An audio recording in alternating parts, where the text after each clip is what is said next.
DK to 321-321. That's rock to 321-321. These statements have not been evaluated by the FDA. This product is not intended to diagnose, treat, cure, or prevent any disease.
Seven o'clock in St. Louis. You're listening to TMA. It's brought to you by Brown and Crouppen, 101 ESPN, and the TMA STL YouTube channel. Tim McKernan, Doug Vaughn, Martin Kilcoyne with you on the program. Jackson Burkett is on the ones and twos, and Chairman Curd is manning the Collier and Thompson phone lines.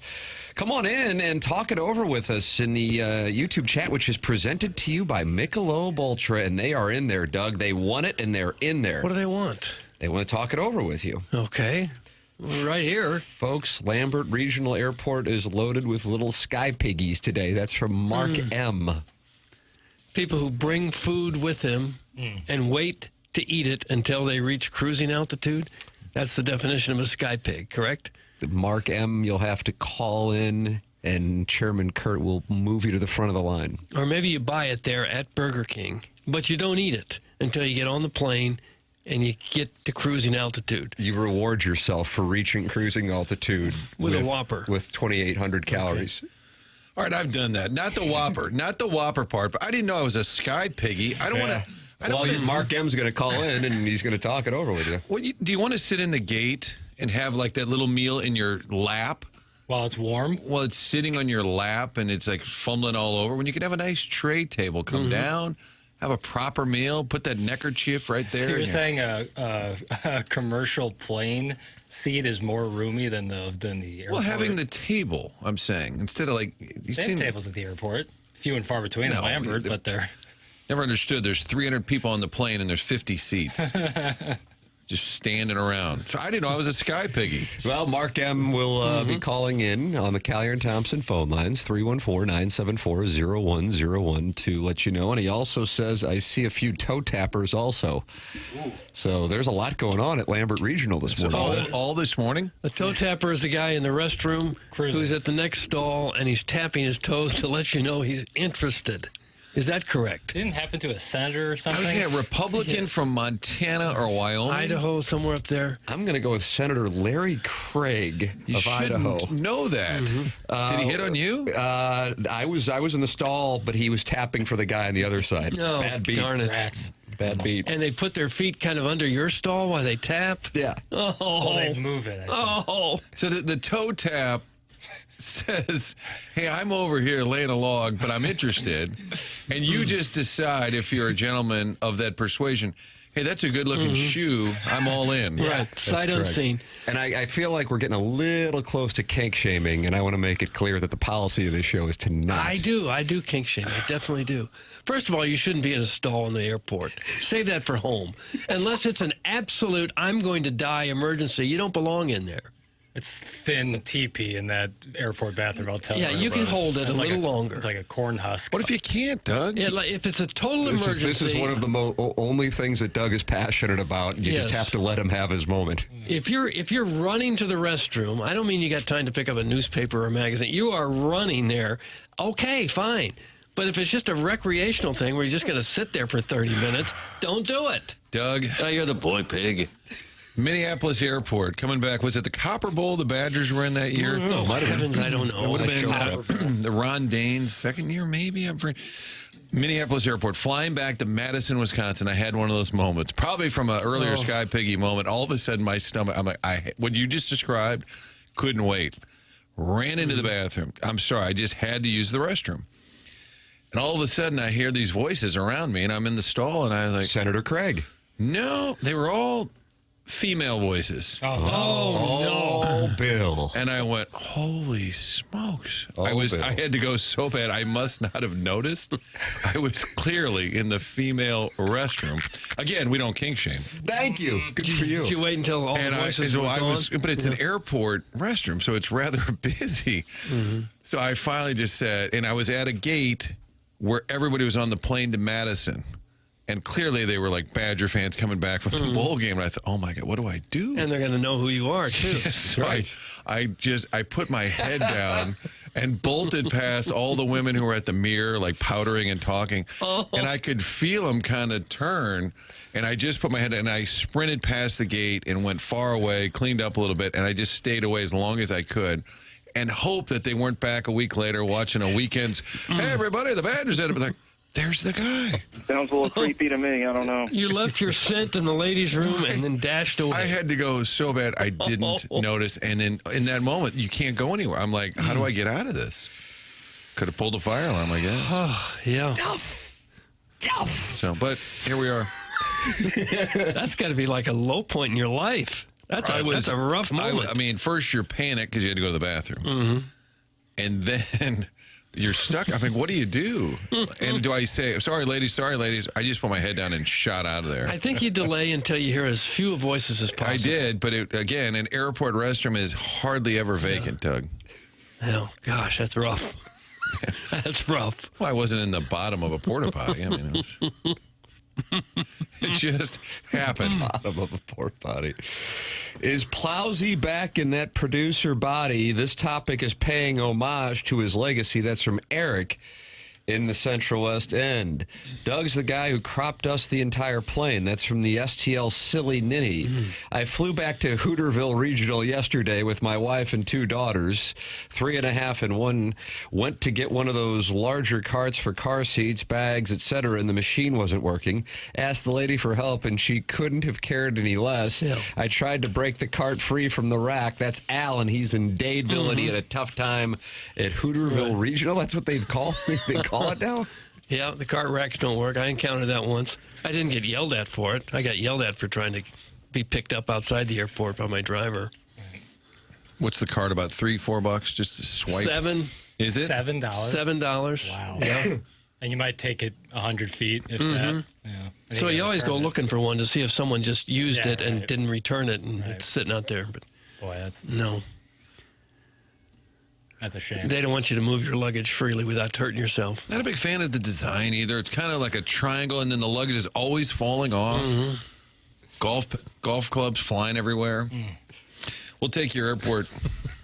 I guess Chairman Kurt is on the calls. horn. I mean, he's dealing with a number of phone calls on the sky pegging problem at Hooterville. You can call in 314-974-0101 or text in 314-399-9646. Doug Injun Joe's Cave Ride Magic Band texting in. We're all thinking it, so I'm just going to say it. Tim looks handsome today. That's from Injun Joe's Cave Ride Magic Band, and that's a great text in the Air Comfort Service. Let's take a look at the Stiefel dossier. Jackson, why don't you tell the audience about the Stiefel dossier today? John Kelly coming up at 8:15, talking Blues hockey. Andy Banker.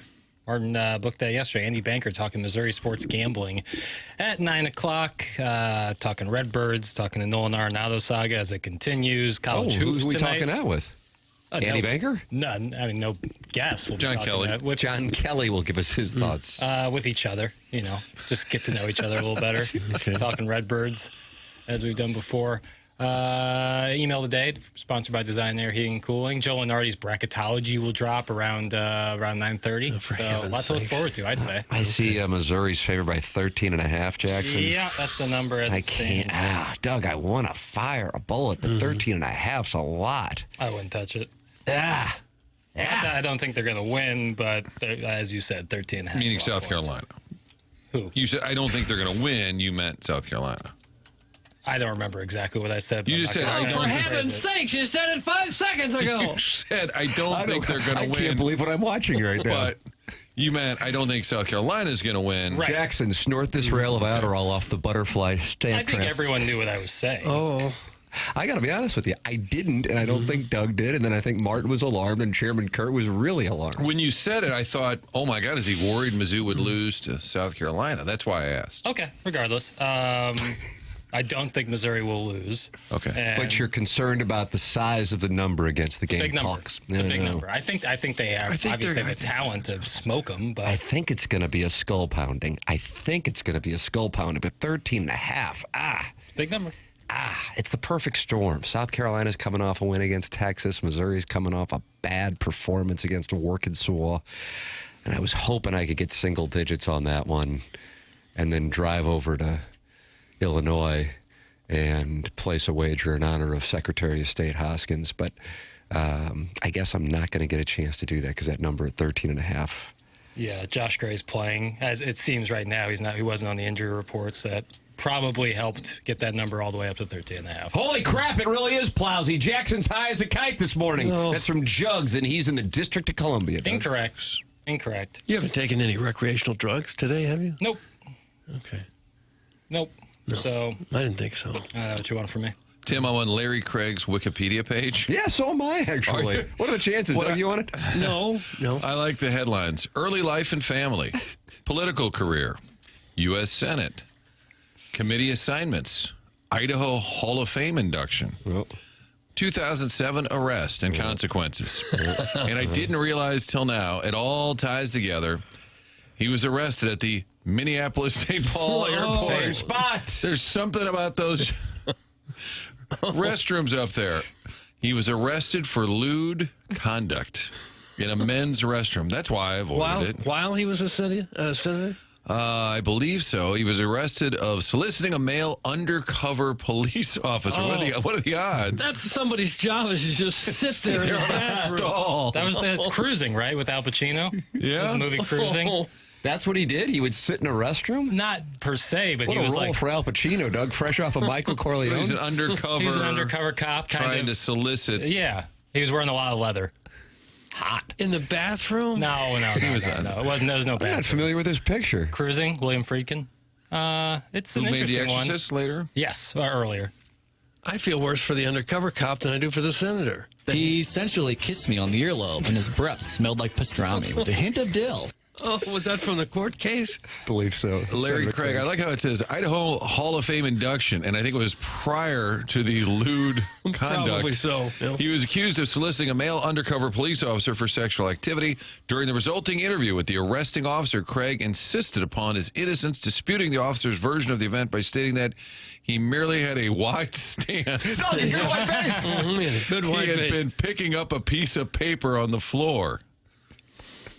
Charged with interference. Now, is it illegal just to hit on another person? Flip that off. That's a great question. No, I don't think so. I think it's solicited. It seems like it would be a thin case. I imagine he was up to no good. He played- But it does seem like it'd be a pretty easy case to argue that. What do you mean? He was just attracted to the guy and started talking to Well, him. that That's cramped illegal? up, and it was wiggling a little bit. Yeah.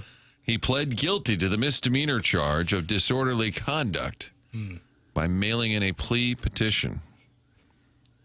Paid fines and fees totaling $575. It's a hideous situation. It just seems like it's a pretty thin case to charge somebody in court with. I told you, Doug, he had a good wide base. That's from Man Bay, 2004. Probably short, choppy steps as well.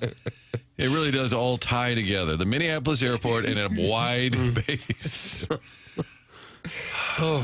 Today's Adderall snorting mirror is brought to you by our friends at Gallagher Brothers Construction. That's from the Jefferson Barracks Gigolo. Is that his business, and is he working in a live read? And if so, I got to I say, don't know. I tip my cap. Yeah, he got it in. That's a good way to. It's like the Great Ape Auto Detailing, and the people whose businesses are saved in the Air Comfort Service text inbox. Yeah, guerrilla marketing. Guerrilla marketing. Yeah. Great Ape Auto Detailing.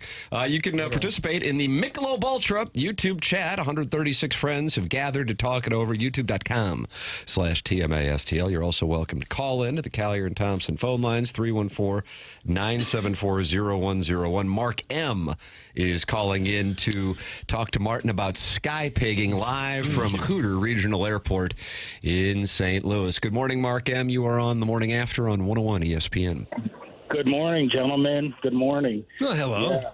How you guys doing? Oh, fine, thanks. Oh, great to hear, Doug. Yes, they're slamming food in their mouth like it's the last meal they're ever going to have. Mm-hmm. Oh, them little pinchers going across them lips, taking that food. It's unbelievable. Starbucks, Shake Shack. Shake Shack. They're having Shake Shack, Doug. I got it at 7:14. Clarkson Jewelers time check. They replaced Burger King.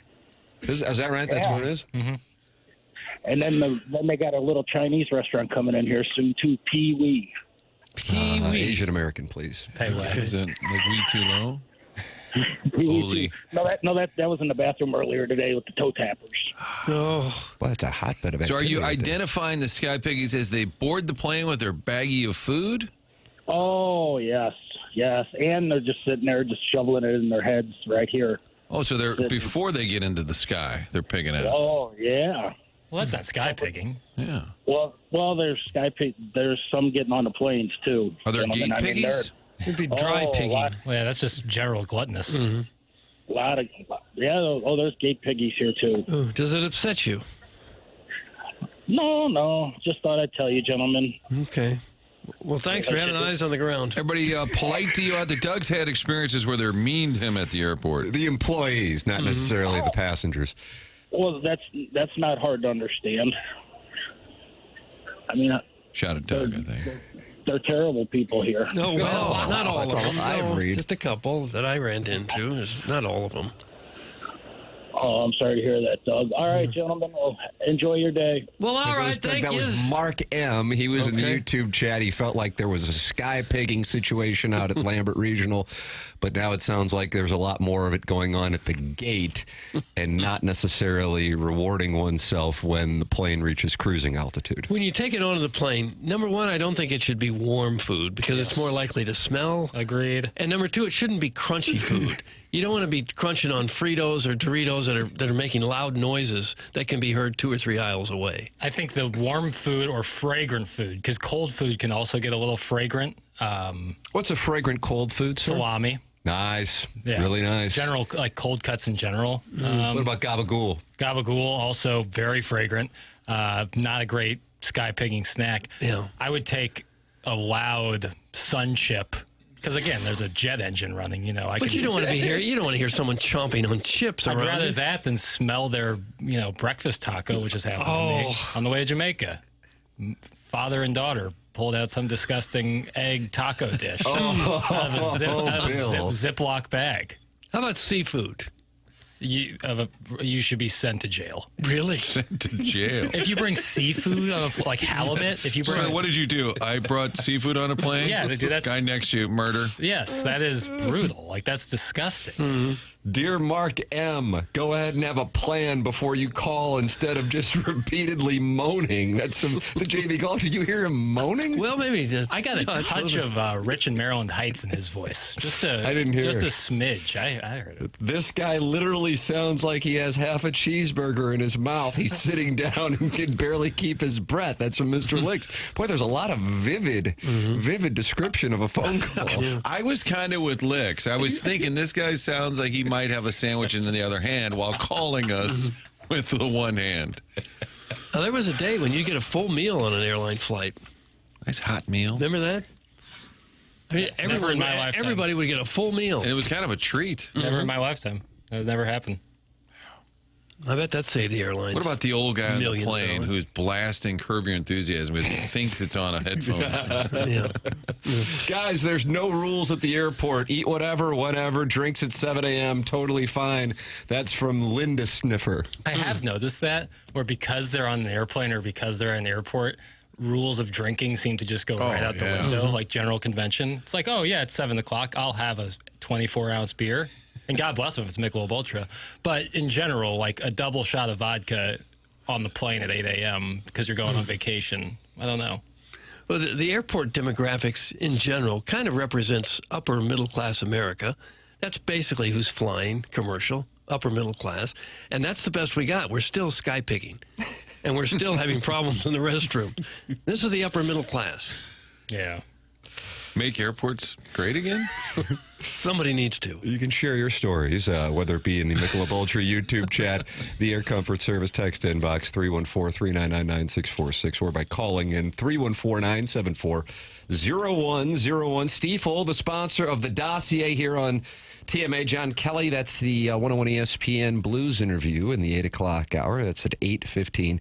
Andy Banker. And Martin, you say he's been monitoring this sports gambling story in Missouri for a while. It's been his beat. Yeah, he did a half-hour special on the amendment back in the fall. God bless. Leading up to the vote, and is pretty familiar. Yesterday I said, do you want to come on? And I said, is Hoskins, now Secretary of State, I said, can we decipher between he's fulfilling his legal duty or his civic duty and stopping this or slowing it down versus his personal interest? And he said, well, there is a whole backstory with the video. He said, I don't know how much you guys want to get into the weeds. And I said, I love the weeds. I said, Tim lives in the weeds when it comes to gambling. So prepare for some weed talk. Yeah.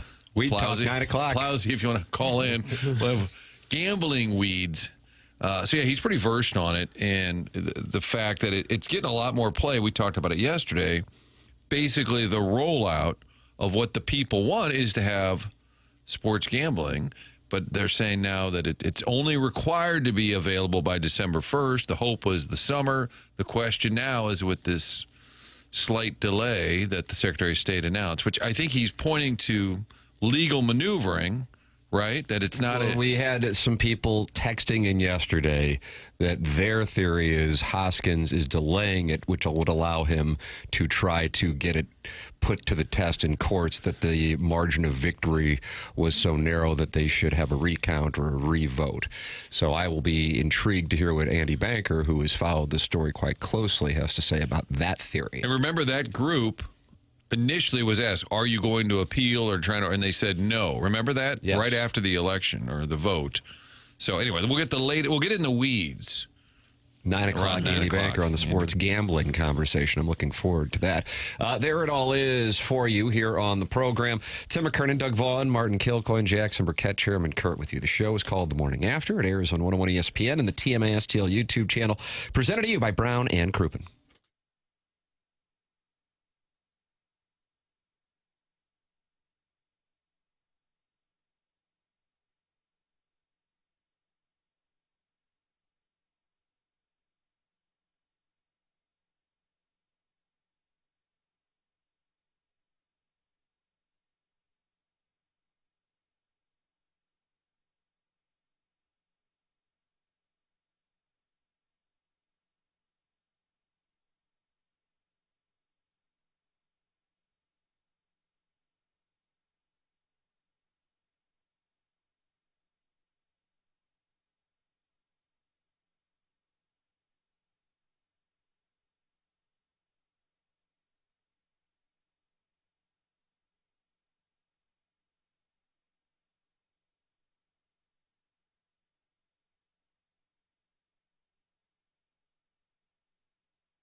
Joshua. Ladies and gentlemen, welcome back. It's the Morning After, presented to you by Brown and Crouppen, Tim McKernan, Doug Vaughn, Martin Kilcoyne. Jackson Burkett is operating the ones and twos and playing Joshua from his certified #1 album in 2011, Love Circus. And Chairman Kurt monitoring the Callier and Thompson phone lines, which you can call in and experience the glory of being on this show. 314-974-0101. The YouTube chat now sponsored by Michelob Ultra. YouTube.com/TMASTL. My 8th grade teacher was a Disney adult and cried when I accidentally spoiled the A-book series by saying the main character dies. I never read the books. It was just a complete guess. That's from the Bridgeton landfill fume huffer. Oh, there are some fumes out there, apparently. And there are Disney adults? Is that an adult that can't get over his Disney fascination? Yeah. Adults who love going to Disney World. And Jackson's really uncomfortable with those This is by people. themselves, Not not with kids, necessarily. but by themselves? I think kids can be involved, but you're also really into it. Love all the movies, love going to Disney World. Got like a salt and pepper shaker with Goofy. Yeah, you're very into it. Okay. And if that's what you do, hey, God bless. Well, if you go with kids, you're just being a good parent, right? If you go just as an adult, then you're a Disney adult. Yes, I guess that would be the change there. I think it's more the passion you have for it. But You're uncomfortable with it. not necessarily. I think I've talked about it before. I've done some self-reflection, and my passion for Missouri basketball or sports in general. Some could say that that's similar to someone's fascination with Disney. So some people like Some things. things. Don't like other that. things. So who am I to judge? Look at that. Jackson, this will put you in a good mood, maybe?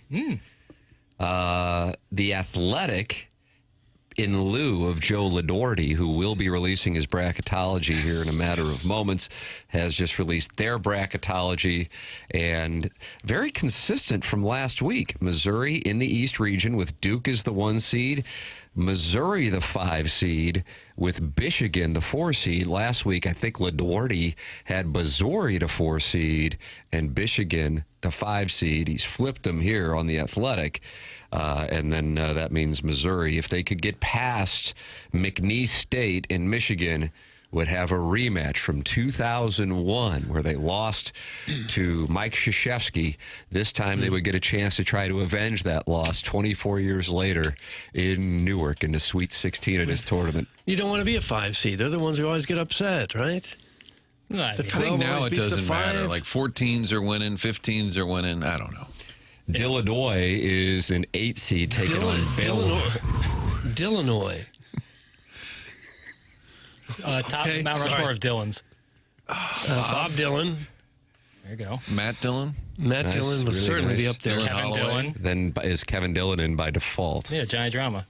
Dylan Holloway, friend of the show. Yeah. Your shirt off. I shirt feel off. pretty good about that one. That was And nice. Illinois would have to play Woburn and set up a little matchup for Illinois fans against Bruce Pearl in the second round of the tournament. Oh, God. Remember, the committee doesn't do that. They don't have matchups predetermined.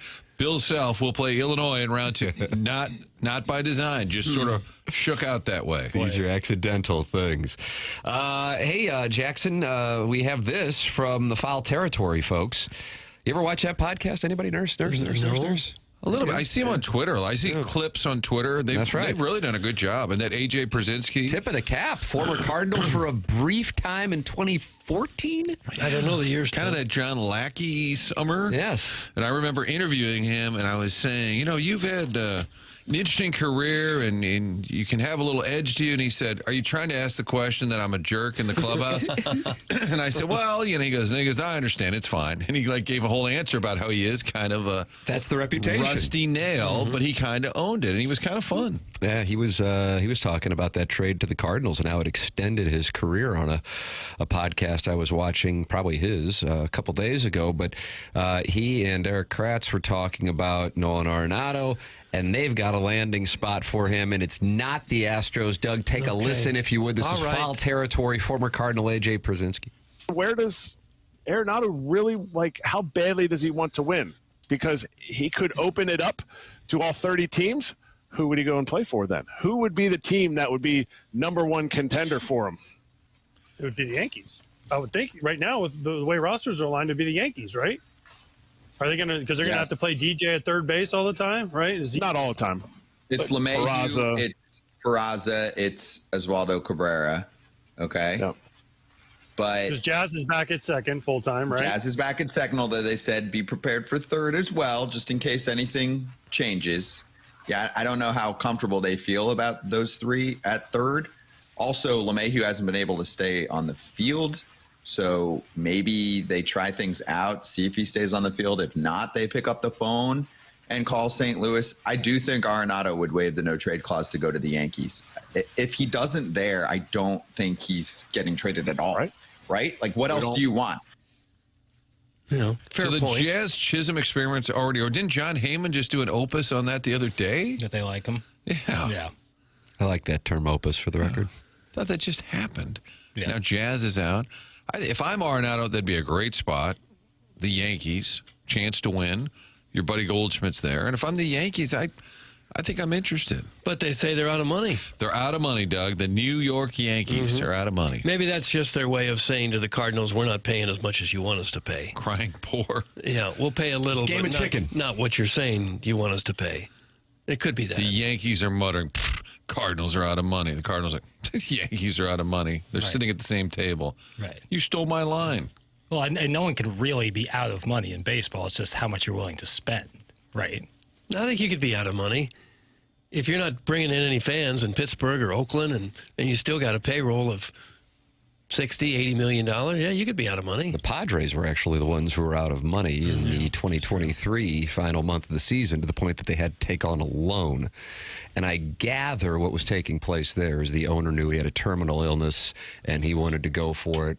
And he did. I mean, they went extreme with the payroll, and it was great from a Padres fan perspective, but they weren't able to get across the finish line, and they did not have the revenue to offset those expenses. Houston Chronicle with a story this morning regarding the Cardinals and Nolan Arenado.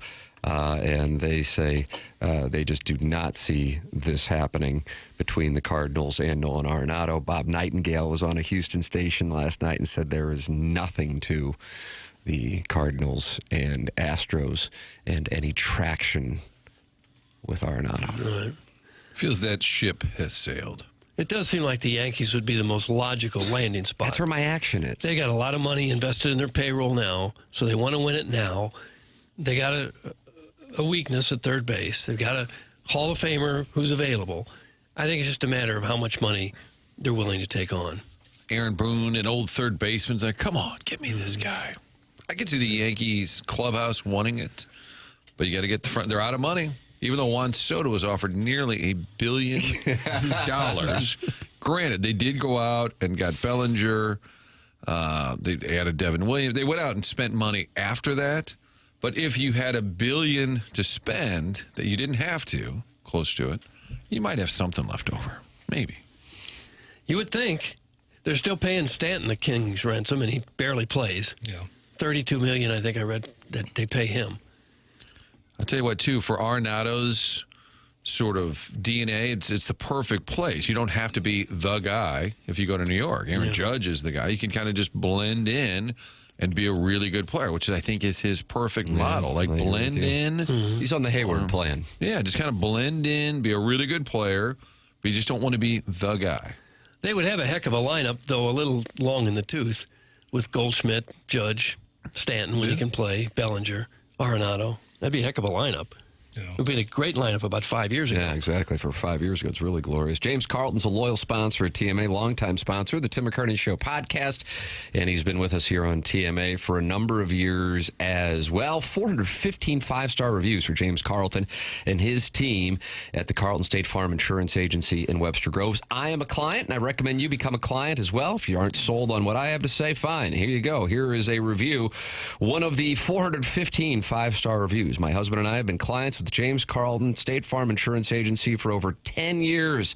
We've had only professional and positive experiences with James and the fine team at his office. We recently had to file a claim, and Stephanie at the office was the person we communicated with regarding specific information about our claim.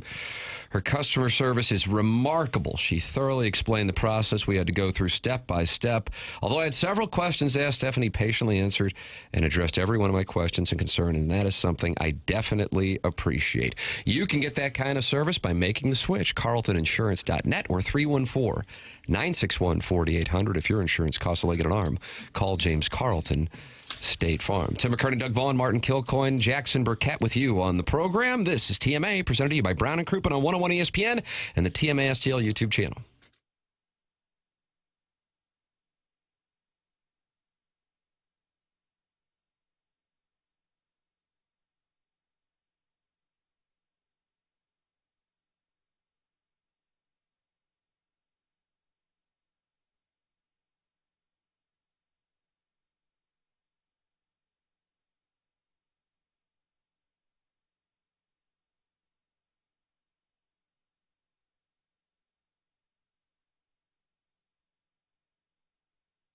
Michael's Flooring has been family-owned, locally operated now for 30 years. That's right. Michael takes pride in helping and making sure that his employees are happy and make a great living. His passion's flooring, and when you order from him, he wants you to have the best experience for the best price. That's why he's making sure he gets the best installers and giving them $7 a square yard. That's incredible compensation in this industry. Just come in or talk to them, and you're going to see the difference. They want to make sure they suggest the best thing for you and not just what they have in surplus that corporate is pushing. There is a reason he has continued to grow through the 31 years. Employees love working for him as they feel like family, and he makes sure they're taken care of. And this then rubs off on the families buying the product as they know they have the best interests of the buyers. They have it all, but carpet's awesome, and it's back. They have so many varieties of all flooring and have 3 easy-to-get-to locations in St. Louis, Creve Coeur, Darden Prairie, and St. Peters. Come see why people are loving getting floored by Michael.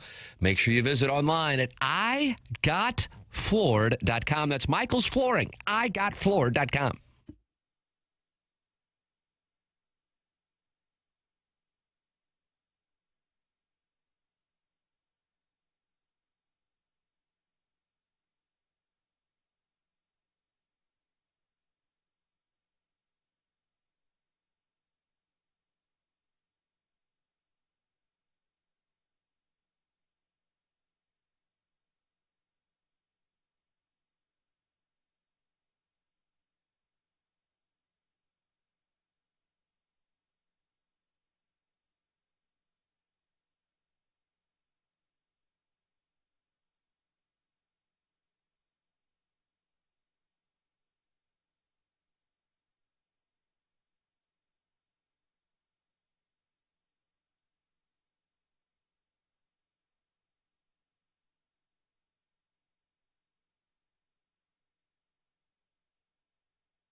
This is Action Jackson with a Sports Center update driven by Johnny Londoff Chevrolet and Johnny Londoff Autoplex. Blues back in action tonight, taking on the Seattle Kraken right here on 101 ESPN.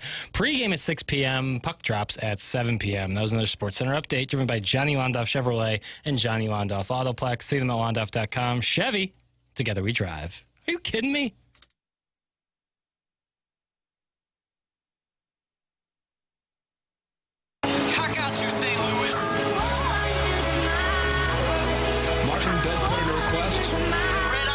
Jackson delivered. What else could you ask for? Tis the season. Hi.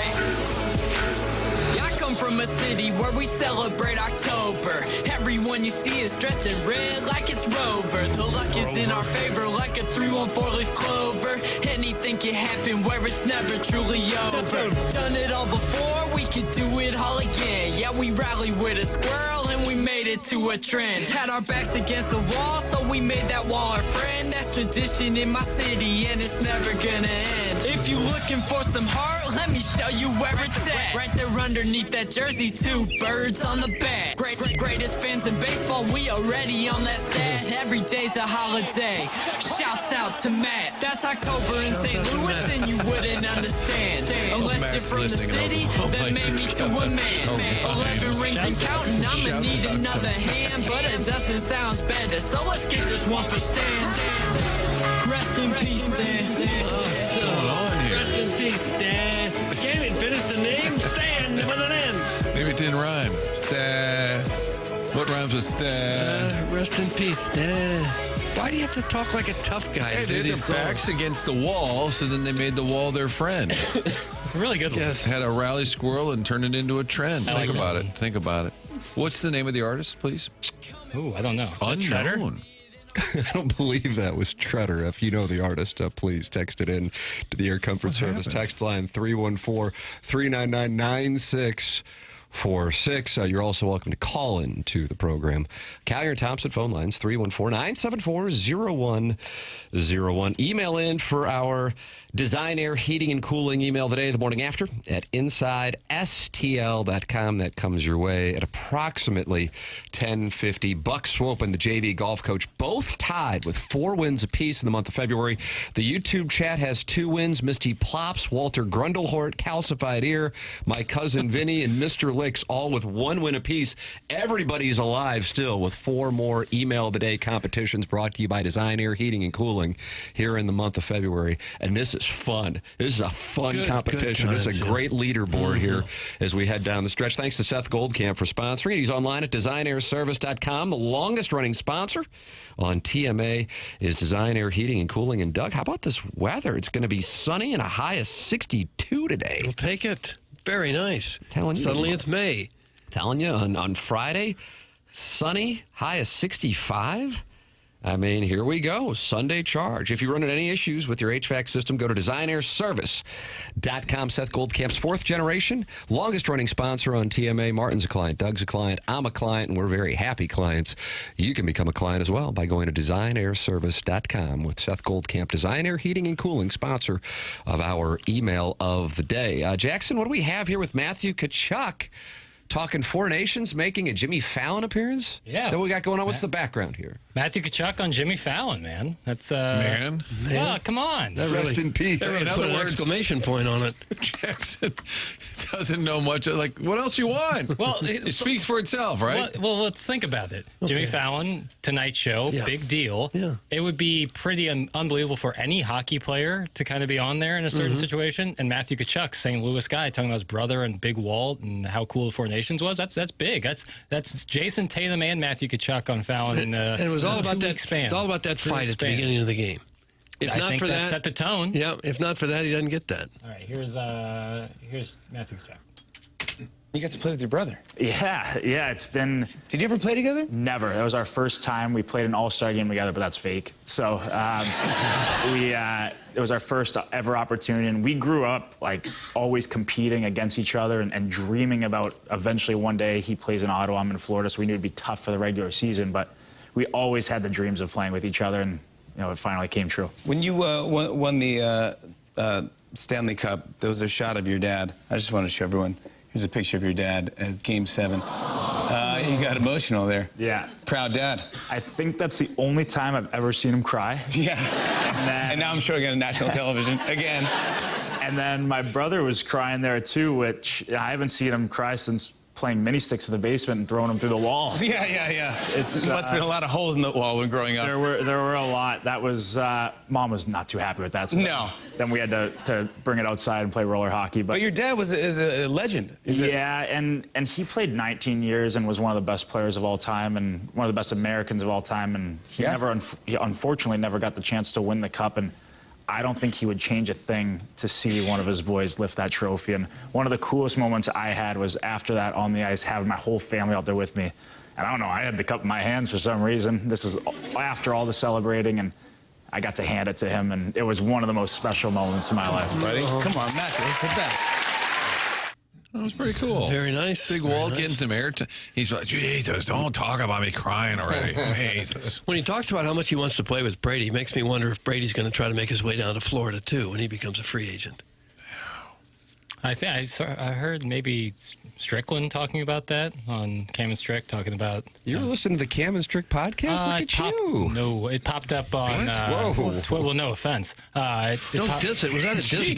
No. I'm the one who's saying nothing wrong with it. Yeah, but then you went, no. Well, listen like to you were it accused of toe tapping. He just said, you were listening to Cam and Strick. No. Well, not listening to it in its entirety, but I saw a clip pop up of him talking about how, Brady going down to Florida could be a very real thing. Wow. Is that right? Really? And if I'm misquoting or miscontextualizing, I apologize. Miscontextualizing. Martin has a problem with that, I think. I think Jackson's a little rattled about his daily queries that he puts together. I think now he's a little bit on the defensive, and as evidence. Oh yeah, segment 2. Why would they ever need to be defensive on this program? I'm concerned for you because segment 2, right underneath the Matthew Tkachuk audio, it says conspiracy corner. I like that. Yeah. And then in parentheses it says, if this is dumb or obvious, please ignore. You're correct. So dumb or obvious. And so far it's been ignored, so therefore I thought it was dumb and obvious. I like the fact that you now have a qualifier. There's a defense mechanism now in the Stiefel dossier. Yeah. If this is dumb or obvious, please ignore. I think it's fine. Okay. Are the Yankees' reports of not having any more money or being content with their situation at third a play to get the Cardinals to eat most of Arenado's contract? If so, do you think the Cardinals would eventually fold to this by the end of spring training? It's a little game of poker between the two sides. For the record, I don't think that's a bad question. Okay. No. Conspiracy might be too strong a word. It's just kind of a negotiation tactic. I think it's analyzing the landscape, and I think that I think you're right. I think for the Cardinals, if you have a surplus of position players outperform expectations between now and the time that they would break camp, then I would imagine that expedites their interest in trying to unload Arenado. So a guy that Doug Martin has been a big fan of for, I feel like, a couple of years is Lucan Baker. Mm-hmm. And he hits a 3-run home run yesterday. Mm-hmm. Lucan Baker probably was thinking at the end of September, when it became clear Paul Goldschmidt wasn't going to be playing in St. Louis in 2025, had to be thrilled. And then he found out that Wilson Contreras was not going to waive his no-trade clause. And then the Cardinals, per Derek Gould, in his chat yesterday, I was reading this, gave Contreras, said, okay, well, if you're going to stick around here, you got to either play the outfield or first base. And he goes, okay, I'll play first base. Mm-hmm. And so Lucan Baker then is back behind another veteran with a big contract. But if you have a guy like Baker and then take your pick of whatever other young position players outperform expectations, I would imagine that would give the Cardinals more reason to give in if the Yankees are trying to wait the Cardinals out on this deal. And it's all related because if Gorman's playing third regularly, he less likely doesn't have to DH ever, because with Donovan, Gorman, well, one of them, you can always have Gorman DH. Remember, Herrera's going to DH. Burleson's going to DH. We've got 8 DHs. So, yeah, any less position player, especially starting, helps Lucan Baker, who is 27 now. And he's a big old mountain of a man. Friend of the show? Friend of the show. And he's torn it up in AAA 2 years in a row. Huge numbers. Memphis all-time home run leader, which he's like, oh, whatever. Like, normally you have that distinction. Anywhere else, you'd be like, God, I'm the all-time home run leader. but it's AAA. And he's like, yeah, I know. Well, yeah, he's one step away from getting ridiculously rich, and then he toils down there in the minor leagues, and his parents are probably sending him money so he can keep playing. It's a huge difference. I guess if you're the Cardinals and you spent the entire offseason trying to trade Arenado and you couldn't find a deal that you liked, at this point, you may as well hang on to him for a while, hope he gets off to a good start and his value goes up a little bit. And if the Cardinals are struggling, then maybe you make a deal inside the season. Somebody's going to get hurt somewhere on a contender is going to need a third baseman at some point. Yeah. Now, the flip side of that is if the trends continue and he continues to have a downturn, his value at the deadline will be almost nothing. Like, you're going to have to eat every cent of that contract. Could be. But so you're kind of playing with fire there, possibly. But you don't have any kind of deal right now. Sure. That we know of. Yeah. Calls to Houston notwithstanding. Mm. I'd say Conspiracy Corner worked. I mean, I've been big forever.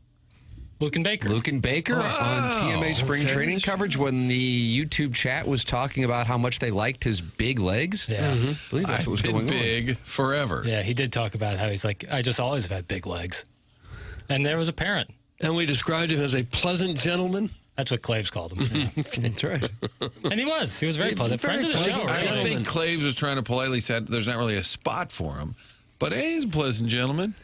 It's hard to think there's going to be a spot if Arenado hangs around. All right. Because you got like 4 or 5 outfielders, and one of those, Burleson's likely to be a DH some of the time. Yeah. Herrera probably might be a DH when he's not catching because he's a good hitter too. So we get 2 DHs. Ooh. I think Manford would be up for whatever. Sure. Double New DH. rule. Have as many DHs as you want. Like a middle school lineup, you just have 14 guys. 12 hitters. And if you're batting second, you're all excited. Then you realize it's not coming back around for another 3 innings. Jackson Harrison's brother, Master, not supportive, unfortunately. He says, I don't think Conspiracy Corner worked, Martin. That's from Harrison's brother, Master, who's usually supportive. I disagree. It was a jumping off point, which is what Jackson does. I do think, for the audience, for all of St. Louis, the Arenado fatigue might be at about a 9. Ooh. Just the topic. Yeah. I think for the audience in general, everybody around town, like, all right, well, what's he do? Is he going? He's staying? Okay. I think people kind of accepted that he's probably going to be on the opening day roster, even if that may or may not be true. And I think they largely support him because he wants to go play for a winner, and they're like, yeah, we'd like a winner. I think we get a nice ovation. Well, it'll be interesting to see how it all plays out. You think he's going to get an ovation on Doug, is it time to go to a news break? All right, thank you, Doug. It'll be interesting to see how it all means. They didn't really listen to a word you said for your 2.5-minute sportscast. That's right. And when we come back, a panda bear got loose today and ate an ice cream cone. That's after the break. Feels like it gave away too much of the story there. Yeah. It didn't really tease well. That was a bad tease. You got to go tease camp. Okay, take that story. A panda got loose. Are your kids safe? You won't believe what happened next. Yeah. A cold surprise. Trade somebody. Why is Arenado the only one allowed to be traded? That's from the 314. Well, Derek Gould had a story about Eric Fetty possibly being traded. Doug, it's his birthday. Maybe they give him a trade for his birthday. Well, they could. Would free up some opportunities for friend of the show, Mike McGreevy, friend of the show, Gordon Graceffo. Yeah, Palante. I guess Palante's already penciled in. Yeah, I would say. Fetty have a quote the other day. He said, I like the fact that people consider my contract like a bargain. He's making like $7 million. And he goes, I get a kick out of the fact people think I'm cheap. Like a cheap player. But that I think a trade for Fetty I would be on board with that. If you can get some more opportunity for these younger pitchers. You got to get 1 or 2 of these young pitchers going. You have to. You got to keep paying guys like Fetty or... Friend of the show, Quinn Matthews, on the mound today. Pearl Necklace, I think he'll be on. Probably. Is that allowed? Basically, you got to take that off. Sure. Chairman, what's going on in the YouTube chat, which, of course, is presented to you by Michelob Ultra. I see that you just posted something. What's going on? Had a guy call in. What did he say? He said, I just called in to tell you your show sucks. It sucks. Yeah. High school hijinks. And then... You want to rename it, Doug? Then he hung up real quickly. I didn't get a chance for any follow-up questions. So I just put the bat signal out. If he happens to be in the YouTube, I'd like him to call back in. I wanted him to expound on that a little bit. Put him on. I tried. He hit and run. High school hijinks presented to you by Brown and Crouppen. There's sort of like towel snappings going on in here, but it's implied. Wouldn't mind It's that. not actually happening.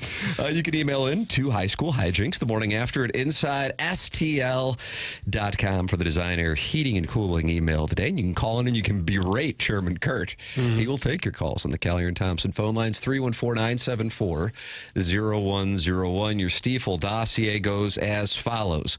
At 8 o'clock, Ed Herman, who always likes to come in and debate. I wonder what we haven't seen Ed in a few weeks. Yep. I'm looking forward to seeing what he has to say after we've been down in Jupiter for spring training. He's a big Yankees guy. I wonder if he would like to see Arenado over there.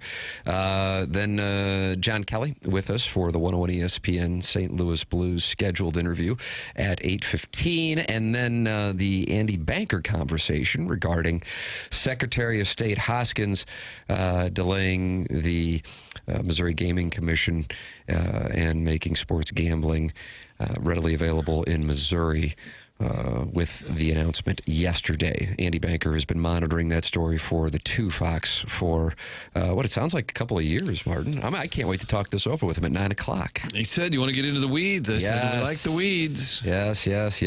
So that's what we have coming up for you here on the program. It's called The Morning After. It's presented to you by Brown and Crouppen on 101 ESPN and youtube.com/TMASTL.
CMA 101 ESPN. Tim McKernan, Doug Vaughn, Martin Kilcoyne, Jackson Burkett, Herman, Kurt Manning, the Callier and Thompson phone lines. The program presented to you by Brown and Crouppen. And look, somebody from Brown and Crouppen's right here. Doug, it's Ed Herman. I saw him standing over there. Hello, Ed. Oh, my God. I know. It probably looks like I'm sitting.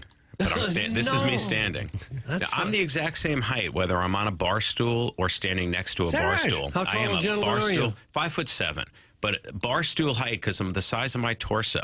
If I'm on a bar stool or standing right next to it, you wouldn't know the difference. Always 5'7". Identical. 5'7". Right. That's convenient. Can we get a bar stool, Jackson, just to test it out? That's it. Well, yours is adjustable. Otherwise, I'd sit on that. But that's pretty darn close right there. You were a documented New York Yankees fan, and we were playing a clip from foul territory with former Cardinal catcher A.J. Prusinski, and they think the logical spot for Nolan Arenado to wind up is the New York Yankees. Would you enjoy having him joining your team? I would very much. And, there had been talk earlier in the season that the Yankees had offered Marcus Stroman, the pitcher, in exchange, and there was probably some money involved, too. And that, at the time, I guess the talk was that the Yankees were not on his approved list, but now it appears that the Yankees are on his approved list, but that deal still hasn't happened. So I don't know why. It seems like that deal would serve both sides pretty well. I mean, the Cardinals could certainly use a decent number 3 pitcher. I think Stroman can still do that, and they could always spin him off at the deadline. There's always a need for a veteran pitcher like that. That would relieve the Cardinals of the salary problem. Yankees have too many starting pitchers right now, although one could argue you can never have too many starting pitchers. But they need a third baseman. It just seems like it would be an ideal fit. What do you make of the Yankees saying they're out of money? Well, as a Yankee fan, you have to be laughing. Well, I mean, listen, I think all they mean by that is that they've already committed as much money as they're comfortable committing. And that also may be a negotiation tactic. It may just be a matter of trying to get the Cardinals to pick up more of the salary. You can't blame them for that. I mean, listen, no Yankee fan is going to complain that the team is not willing to spend money. The team always spends money. They don't spend as much as the Dodgers. They haven't gotten creative with all of these deferred money deals. But no Yankee fan is going to complain that they don't spend money. What would be realistic for them to pick up? I know you don't have an entire. I don't know. I mean, certainly they could be paying him 10 a year, 10 to 12 a year. I think that's probably where his worth realistically is right now. I think if Arenado were a free agent, I guess the question is, if he were a free agent today, what would he fetch on a 3-year deal? He probably would get 3 years at $30 to $36 million. I think that's fair. So that's what I think they should be willing to pay. And the Cardinals should pick up the rest or offset it with the Stroman contract, which is a little thick also. I mean, he's not quite worth the 17 or 18 million that he's getting for this year and next year. He's probably worth more like in the 11 to $12 million range. And now Arenado doesn't have to shave his beard. That could be another ploy here. I wonder if that played a role. I mean, that was, look, I know it seems maybe trivial, but like in Yankee world, the change in the hair policy this is huge. For me, I was born in 71, and my earliest memories were this issue being a thing in the 1970s with Goose Gossage and his huge Fu Manchu-style mustache, and Thurman Munson as the captain, always letting that stubble grow. I mean, we've all seen his baseball cards. He's all grizzled. And Reggie Jackson went through the same thing, too. So a lot of these guys, Catfish Hunter, when he was with the Yankees, there was just a lot of issues. And then the Mattingly mustache kind of set the rule as you could have a mustache, but you'd have to keep the rest smooth. And I love seeing all those pictures over there. Like when Harrison Bader, remember when he went from the Cardinals to the Yankees? And he went from looking like this, like, grizzled Thor-looking guy, and then all of a sudden he just looked like a little schoolboy. He looked like you, but when you're clean-shaven. He looked like Jackson. Yeah. Jackson, that's you, Jackie Papers. So, yeah, I do think it's going to make a difference. Let's say this. Now, for me, I'm a huge Yankee fan. If they wanted to sign me, I'd shave. But let's say I wasn't a big fan of theirs. I'm not giving up this beard. You know, this beard is my brand. So now would you give it up to be in the Yankee front office? I would. Yeah, I would. You would. Yeah. That's the only, I always say that, like, that's the only thing I'd kind of give up my current stuff for. If I had a really good job at the New York Yankees, I think I would have to take it. Yeah, I bet. You know, it would be too much fun. I mean, come on. At this point in life. Have you ever looked into it? No. Why not? If that's your dream, yeah, you might know somebody there. Pursue your dreams, Ed. You know, it's not like it's my only dream. You know, I mean, don't you have more than one dream? I got a lot of dreams. You can't pursue all of them. I pursued some of them. I got some of them. Being and some here of them- today. Yes, exactly. I mean, look at me right now at this moment. Yeah, living large. I'm on ESPN radio, my friend. You know, in one of the great, in one of the great sports cities in the country, in the world, and talking with you guys. I mean, that's a dream. Yeah. Well, I'm feeling better about myself now. Thanks. You should. Ed. You know, I always say to you, Doug, that you take your life for granted. You've got a good deal going here. How about that? Look at You this, do. Doug. Yeah. There are people that are out there, honestly, this is their dream. You're living somebody else's dream. I just don't know how long, you know, whether you guys ever take a moment to just sort of soak that in. Yeah, Doug, take a moment. This is a moment of affirmation. Are here. you soaking it in? I'm soaking it in. You look like you're soaking it in. You look just a happy. little glazed over. Is that what it is? No, I'm soaking it in. Tim, soaking it in? I am. It's a moment of affirmation. Jackson are you reads the soaking it text in in? the YouTube comments, and he does not feel like he's soaking it in. He said he's soaked right There you now. go. He's reading comments on YouTube. Somebody feels like it's not being soaked in.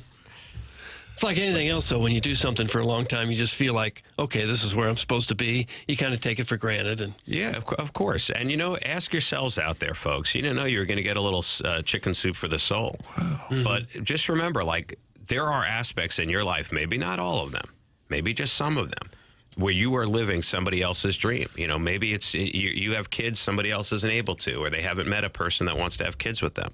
It's like you have kids. You're living somebody's dream. You know, that you could find great appreciation and gratitude in your own life just by recognizing that fact. And quite oftentimes- frankly, if you wake up pain-free, Yeah. you are living the dream of millions of people. yeah, we tend to think about the dream we don't have of our own instead of what we do have. Man, how much nicer would you feel if you just spent your time enjoying what you actually have? That's what the Chinese say, right? It is better to want what you have than have what you want. And then we slap a tariff on that saying. That's right. Yeah, that's 25%. Just me mentioning that saying just cost an extra few bucks. Are most lawyers this optimistic? I feel like I'm going to call Ed like, oh, you won't believe I got hit by a car and I need your house. Could have been hit by a semi. You know, Like, oh wow, okay, listen, thanks. I feel better. We all get to kind of pick our attitude, right? I mean, it's one thing we can say that we don't, but you get to control your attitude. You get to decide how you're going to approach things. Nobody gets to do that for you.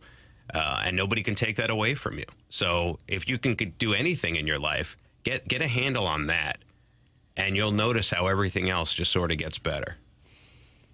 Oh, my God. Who thought it was good? They thought they were going to talk to me about Nolan Arenado. I'm sorry, we've been complaining at times. Soothing souls. Scuba Steve just texted in, Ed, and said, Ed, you're making me cry. That's from Scuba Steve. You know, Air Comfort Service. You're really resonating with the audience. And, of course, this day is here on 101 ESPN. Well, I hope that people are. We're living in complicated times, and there are a million reasons every day to be aggravated.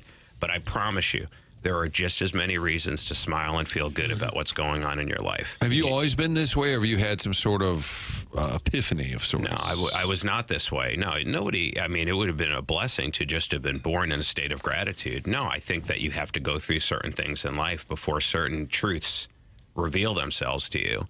And then, and sometimes they have to reveal themselves to you. You can't just hear about it and make it so. But on the chance that you can just hear about it and make it so, I share it with people. How about this? This is lovely sentiment. Ed Herman is right. I wish I was a 26-year-old blonde virgin who loves the irrelevant regular season of college basketball and hates hockey in a hockey town. There's the dreamer. That's very specific. That's Jackson just threw up deuces. That's a very specific dream, and I wish that for you. Soaked again? I wish that for you.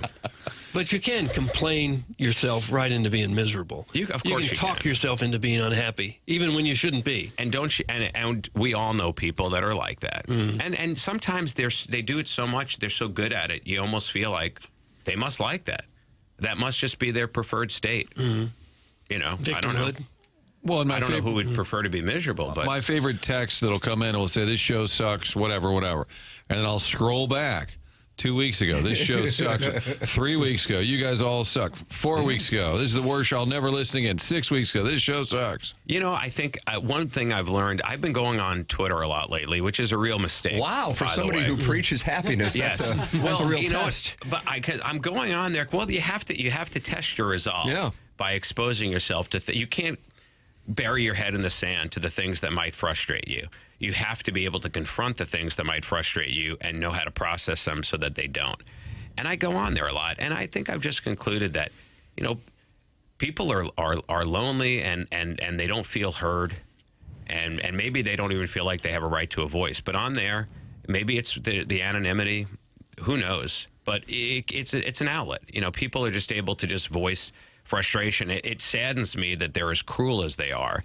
I can't believe the cruelty that I see on there. I don't know what empowers people to be that cruel when they don't have to be. They're choosing to be. They're deliberately hurting people's feelings by trolling. I don't know what's wrong with these people. I feel like maybe they weren't raised right, or they've been hurt really bad, and they need to purge that somehow by passing off their hurt on somebody else like a hot potato. But I try to stay away from the hot potato, and I try not to be mean or reactive on there. It's a discipline. I just don't understand. Do you guys know people that actually do that regularly? I don't think anybody who actually does it would acknowledge it, you know. What do you think causes that? What do you think? How do they give themselves permission? To like psychoanalyze that behavior, I'd be curious. I recall, I can tell you this, man, I feel like it was about a decade ago. I started a site called InsideSTL.com in 2005, and we had a message board. And it was a septic tank because it had anonymity. Anytime you have anonymity, that's essentially the key element for that kind of behavior. So this predates Twitter, and a person reached out to me like overnight. So I gather had some semblance of an epiphany that you speak to, Ed, and said, "I just realized the way I've been acting." And it hasn't all been directed at you, but you've been one of the targets. And I just want to apologize. I feel like I need to sit down with somebody because I just read through some of the things I've written over the years, and it kind of concerns me. Yeah. So you almost have to separate yourself from the echo chamber. But when everybody else is acting like it, it doesn't necessarily stand out. And if there are no repercussions for it, it can become an outlet for some kind of other issue. Yeah, I mean, in some ways, is it kind of like dodgeball? You know, you wouldn't behave like that in regular life, but then you get onto the dodgeball thing, and you'll peg a person in the head with a ball, and you just say, "Well, that's what we do here. This is laugh dodgeball." about it. Yeah. Is that what Twitter is? Is it just verbal dodgeball? Verbal dodgeball. Where we've just decided in this arena, if you enter it, we have every right to throw a ball at your head. And probably. I mean, that kind of is what it feels like, because I would be shocked if these people were like that in their daily life. I don't think they'd have any friends. I don't think they'd be able to keep a job. Well, and John Mozeliak and Ali Marmol have both said on this show, and I know I've talked to them about it, when they're out in public, people are like, "Hey, Mo, how you doing?" Like, "Hey, nice as can be, right?" And then you go online and they just get eviscerated. But in person, man, it's almost like it's cowardly that people are friendly and nice to them, which I guess balances it out and say, "Don't go on there. Don't." Well, that's look the at thing that is stuff. maybe it's when you're, well, first of all, it's very hard to look a person in the eye and be a jackass. It's hard. People do it. You can see plenty of videos of that too. I just wonder, has the rage been this uncontrolled like forever, or have we hit a point where people just seem to have a rage that they can't seem to keep under control anymore? I think we just have an outlet for it now. What was it? What were we doing before? I guess people were just hitting their kids, their wives. What were they doing? I mean, it's probably better now that they're not road doing rage. That. I don't know. Road Before rage. there was Twitter rage, we had road rage. Well, there's still What do you- that. I mean, Was there road rage like in the 60s, 70s, and 80s? I'm asking that sincerely. Was there? I don't know. Sure. Yeah. There was? Okay. I don't know. Yeah, I'm sure. People, I don't know. People have I been feel like the jackasses for a internet long time. was, a major step, and then social media was the gasoline on the fire. But did it create the rage, or did it just give you an outlet for it? Is it a healthy thing that we have an outlet for I think it, if or is you it are just bringing out the consuming worst in us? negativity, which is bred by lonely people and or people experiencing some kind of personal or financial issues, then that becomes the echo chamber. And if you're consuming negativity, then it puts you in a mindset of negativity. Yeah. So I think that then gives the outlet. And if you are experiencing some kind of fulfilling life, whether it be career-wise, family-wise, whatever it is, you're not going to sit down and post anonymously on a message board or on social media and attack people. You see what I'm saying? Like, yeah. So that's the root of it. I don't know.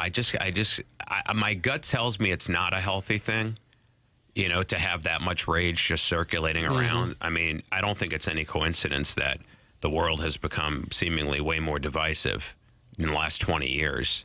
in this age of people just spouting out opinions. Now you kind of know what people are thinking.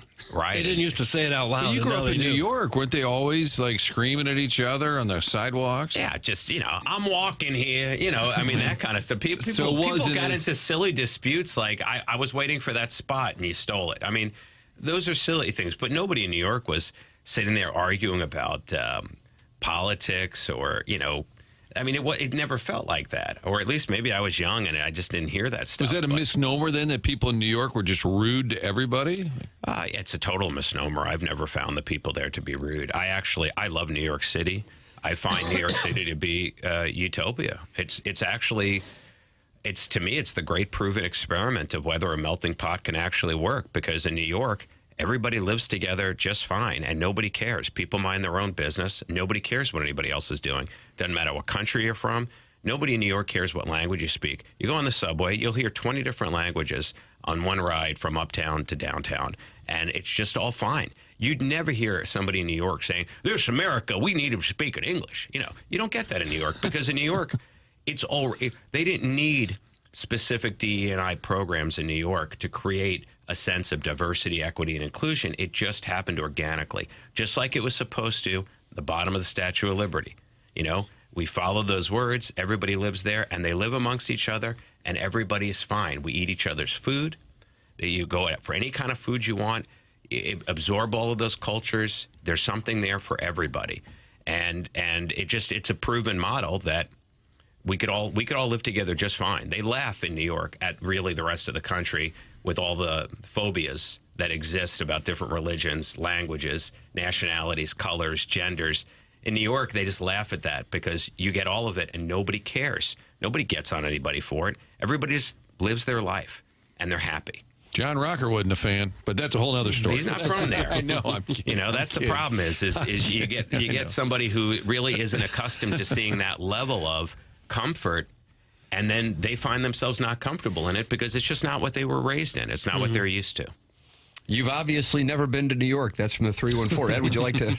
Well, yeah, no, I lived there. I was born there. I was raised there. Doesn't matter. You don't know anything about New York, according to I beg to differ. But listen, I get it, and I'm not saying anybody else is wrong for their opinions. Their opinions are just that.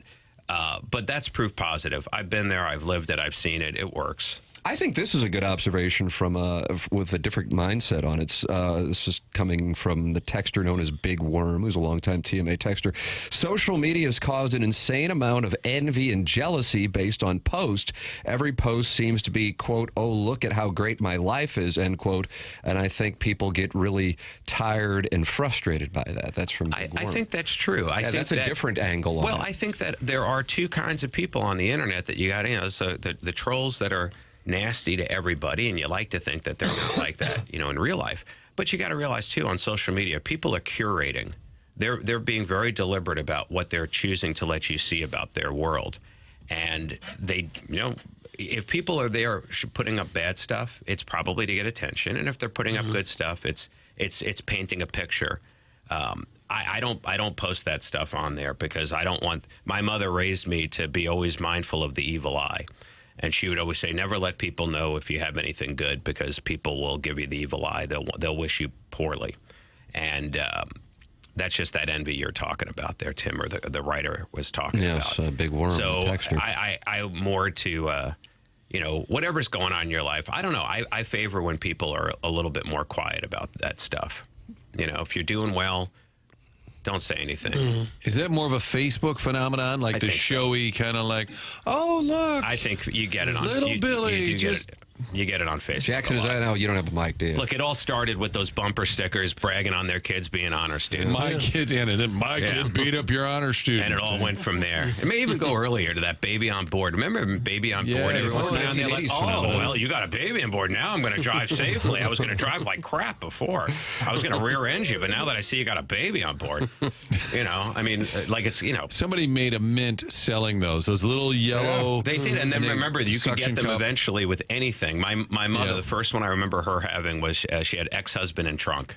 It was the baby on board thing. What about send help? Remember those? Everybody had like a little placard in their car, and you could put it in the windshield. Yeah. Is that really going to? Excuse me, before you carjack me, I need to insert this into the windshield. I mean, and not to mention, if you're putting it there as a joke, you've screwed all the people that legitimately need help.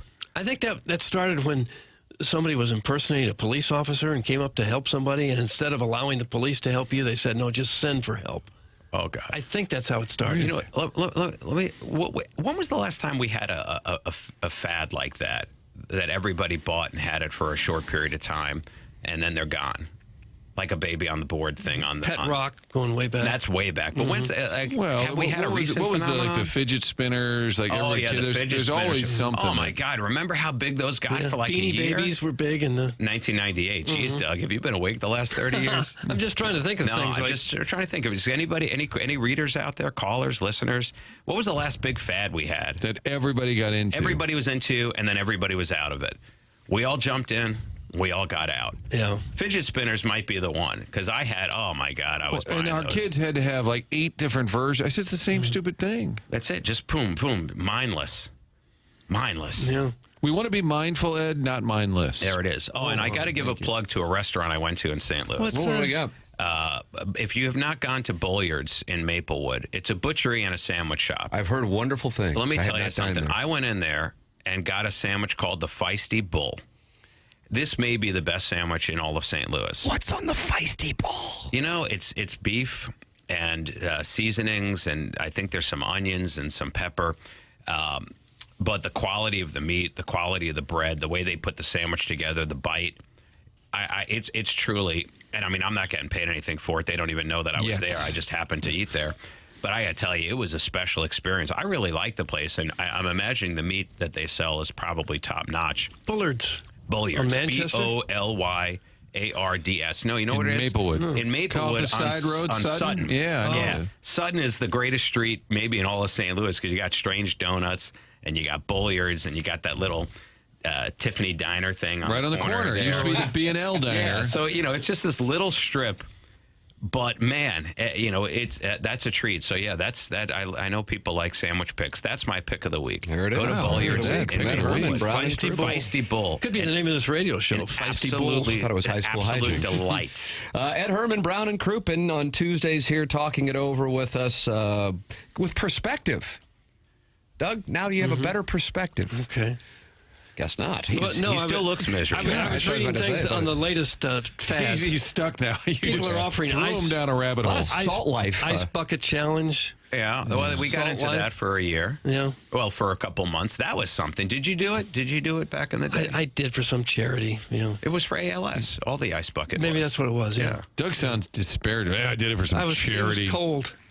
When was the last time we cured a really good disease? I mean, we got AIDS under Ed is control. going deep here. No. Well, just when you said that, it made me think, when was the last time we took something that was big that maybe we feared They growing got a pretty up? good handle on AIDS. Yeah, that one they seem to have really conquered, at least treated. Mm-hmm.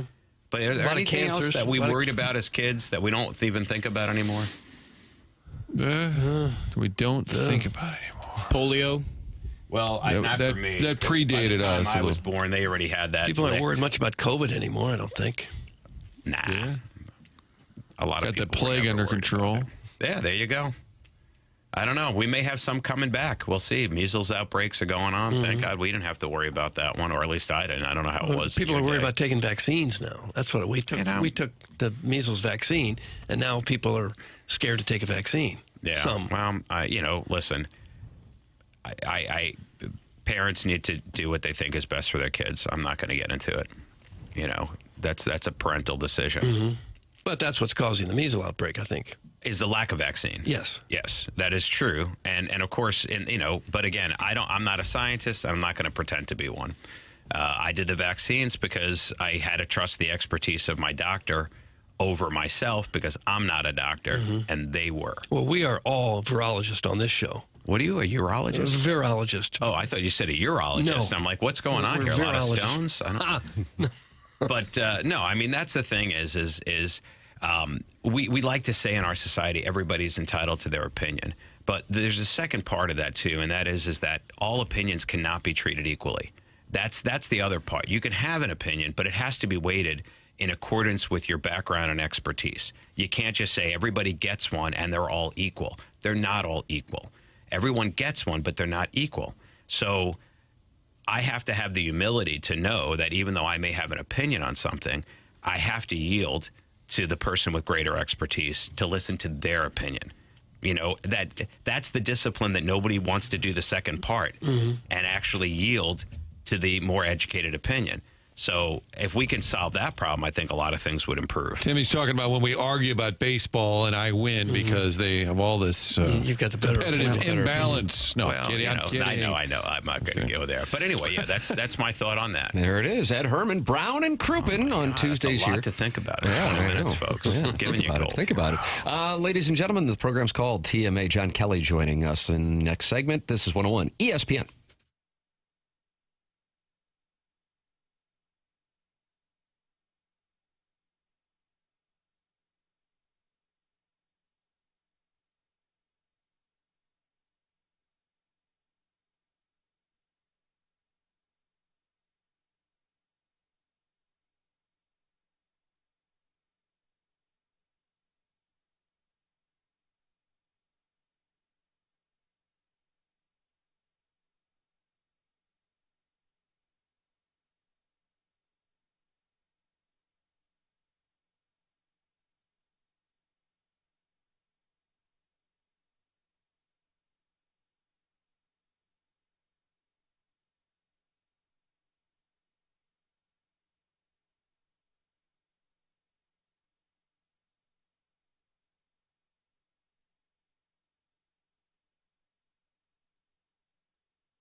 Welcome back. Morning After 101 ESPN, and it is our pleasure to welcome to the program on the Callier and Thompson phone lines, John Kelly. Morning, JK.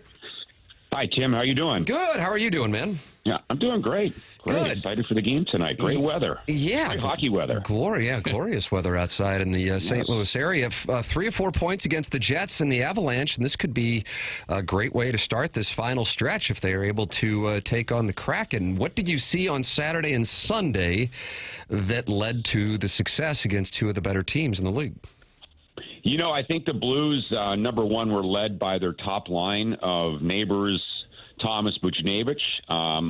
Those, especially Thomas and Buchnevich, might have had their best 2 games of the season. They both had 3 points against the Jets and played well against the Avs on Sunday. So, you know, again, when your top players play well, everybody sort of follows in line. And I think the Blues played a really solid game. Unfortunately, against the Jets, you know, like they did against Edmonton a few weeks ago, and like they did against Florida when they let that lead slip away and the Panthers scored the late goal, the Blues should have really had 2 points. So hopefully that doesn't come back to bite them. But right now the Blues obviously need as many points as they can. And they played, I thought they were really physical against Colorado and really established the forecheck. And that's something Jim Montgomery talked about last week, guys. I'm sure you know.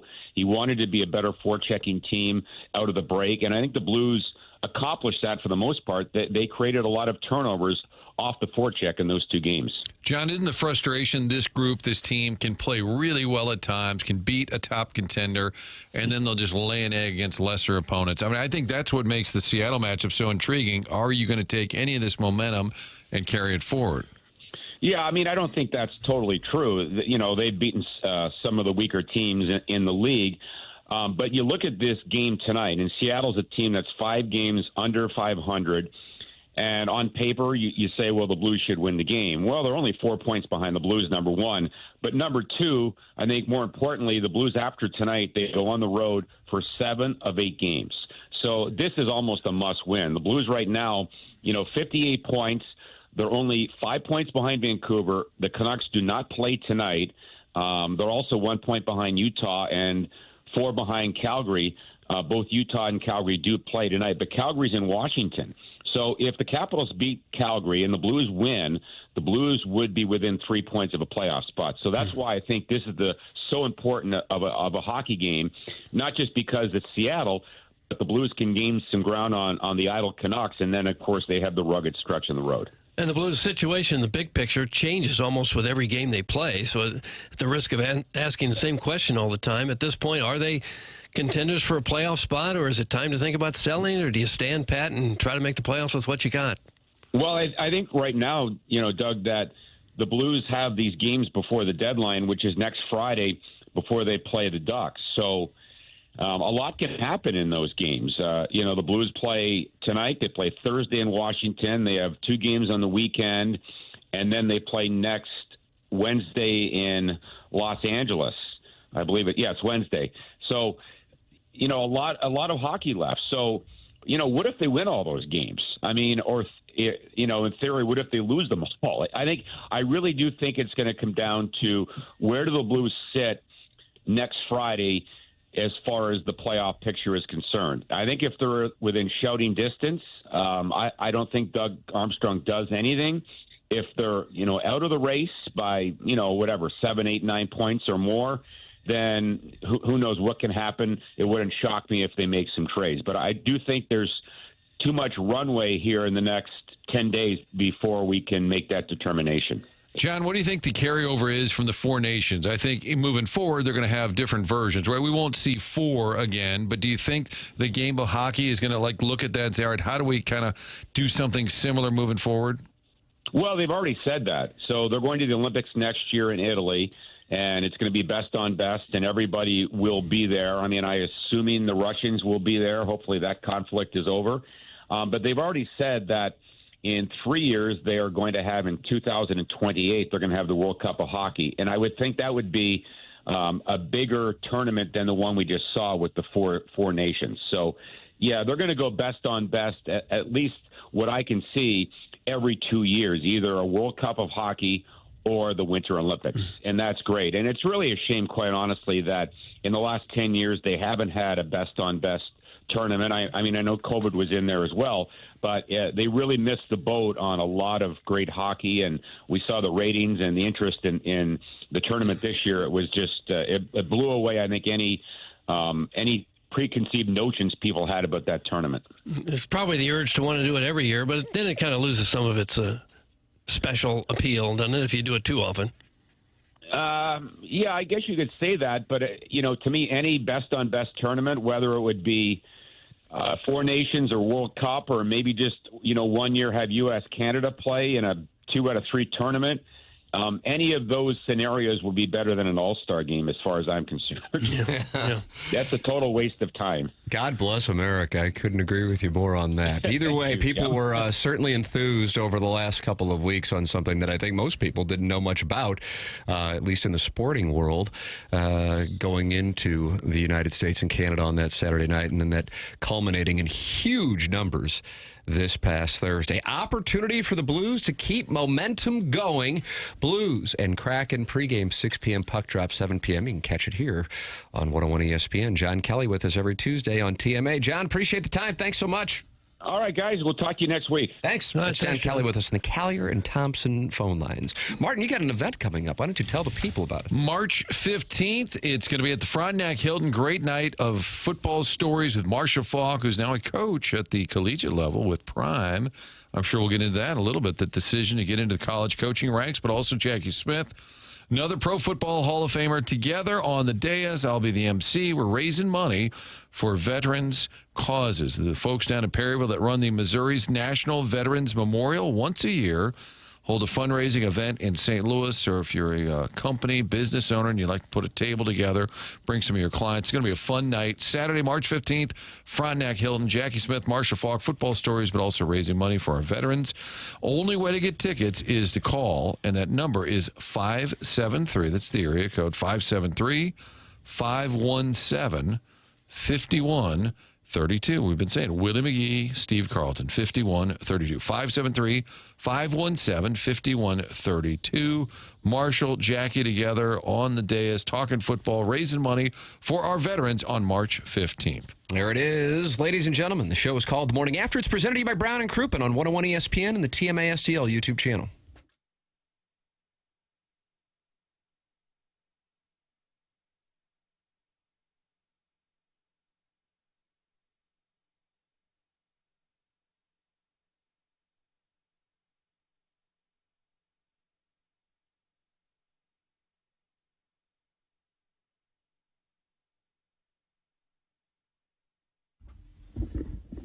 Stewart's American Mortgage, and Stewie giving out his personal cell number, 314-324-4440, or you can Google the Bagel Loan. What is the Bagel Loan? If you borrow $200,000 or more, there is no underwriting fee, no appraisal fee, no title fee, no lender fee, and no closing costs. Stewie is your guy, and he makes it easy. Any questions on rates, the industry, the trends, give Stewie a call. Call him directly on his personal cell phone at 314-324-4440, or you can Google the Bagel Loan.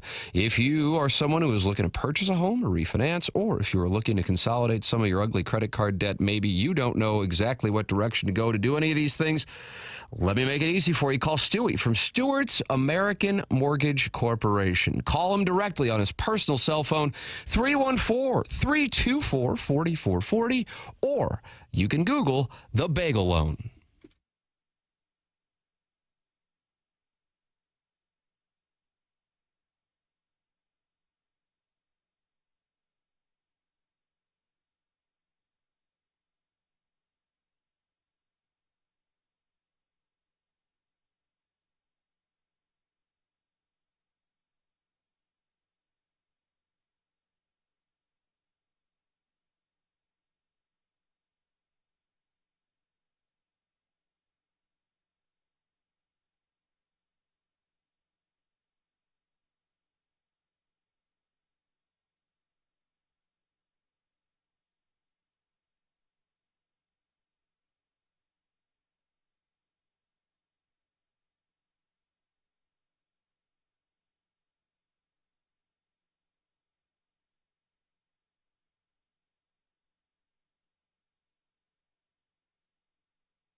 This is Action Jackson with a Sports Center update brought to you by Saliga Heating and Cooling. All the local teams playing college hoops tonight. Kick it off with SLU taking on Davidson at 6 p.m. Then Illinois tries to end their 3-game losing streak against Iowa at 8 p.m. And Missouri takes on South Carolina at 8 p.m. in Columbia. That was another Sports Center update brought to you by Saliga Heating and Cooling, an independent American Standard heating and air conditioning dealer.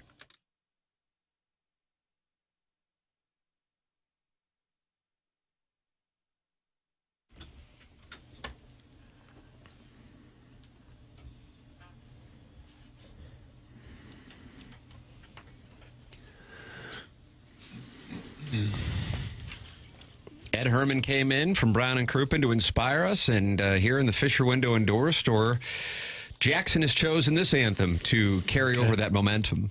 Feels good. It feels like Sammy Hagar's less successful brother playing at the Holiday Inn. Just Don't Press Push has texted into the Air Comfort Service text line and said, Lindenwood?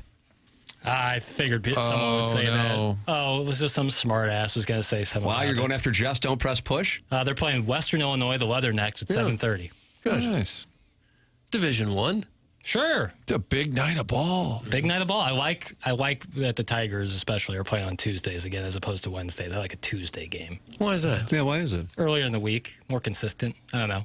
I don't like the Wednesday game. I still don't like the 8 p.m. tip, but what are you gonna do? Wednesday feels more like an 8-10 vehicle. They play a lot of Wednesday games. Yeah.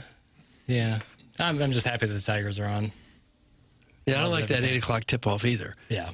But we're cutting into bedtime now by the time it's over. Come on. I know. And especially like with that Alabama game, I knew I wasn't going to go to bed because I'd be too hyped up. Well, you're going to be hyped up now because Joe Ladorty has just revealed the brackets. He's making it this up. Tournament is about to get underway, and the tournament has just been revealed. It's been what now? Revealed. Okay. Boy, I mean, Joe Lenardi is in lockstep with the Athletic. It's shocking, really. Damn near the exact. The Athletic has Missouri as a 5 playing McNeese State. Joe Lenardi has Missouri as a 5 seed playing McNeese State. Oh, Lord. And they're in the same region as Michigan, a 4 seed. What are the chances? Lenardi and the Athletic are on the same page, and they're all in the East Regional playing Duke.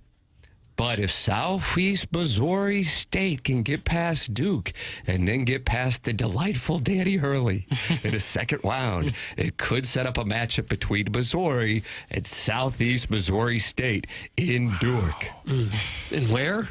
Duke. Okay. Well, I'll be pulling big time for SEMO over Duke.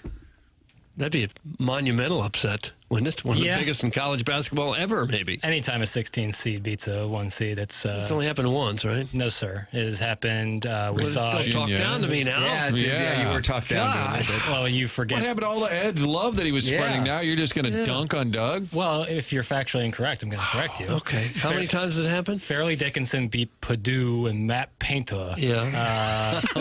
Now you have an impediment. I just feel like you have to talk that way. 2 years ago.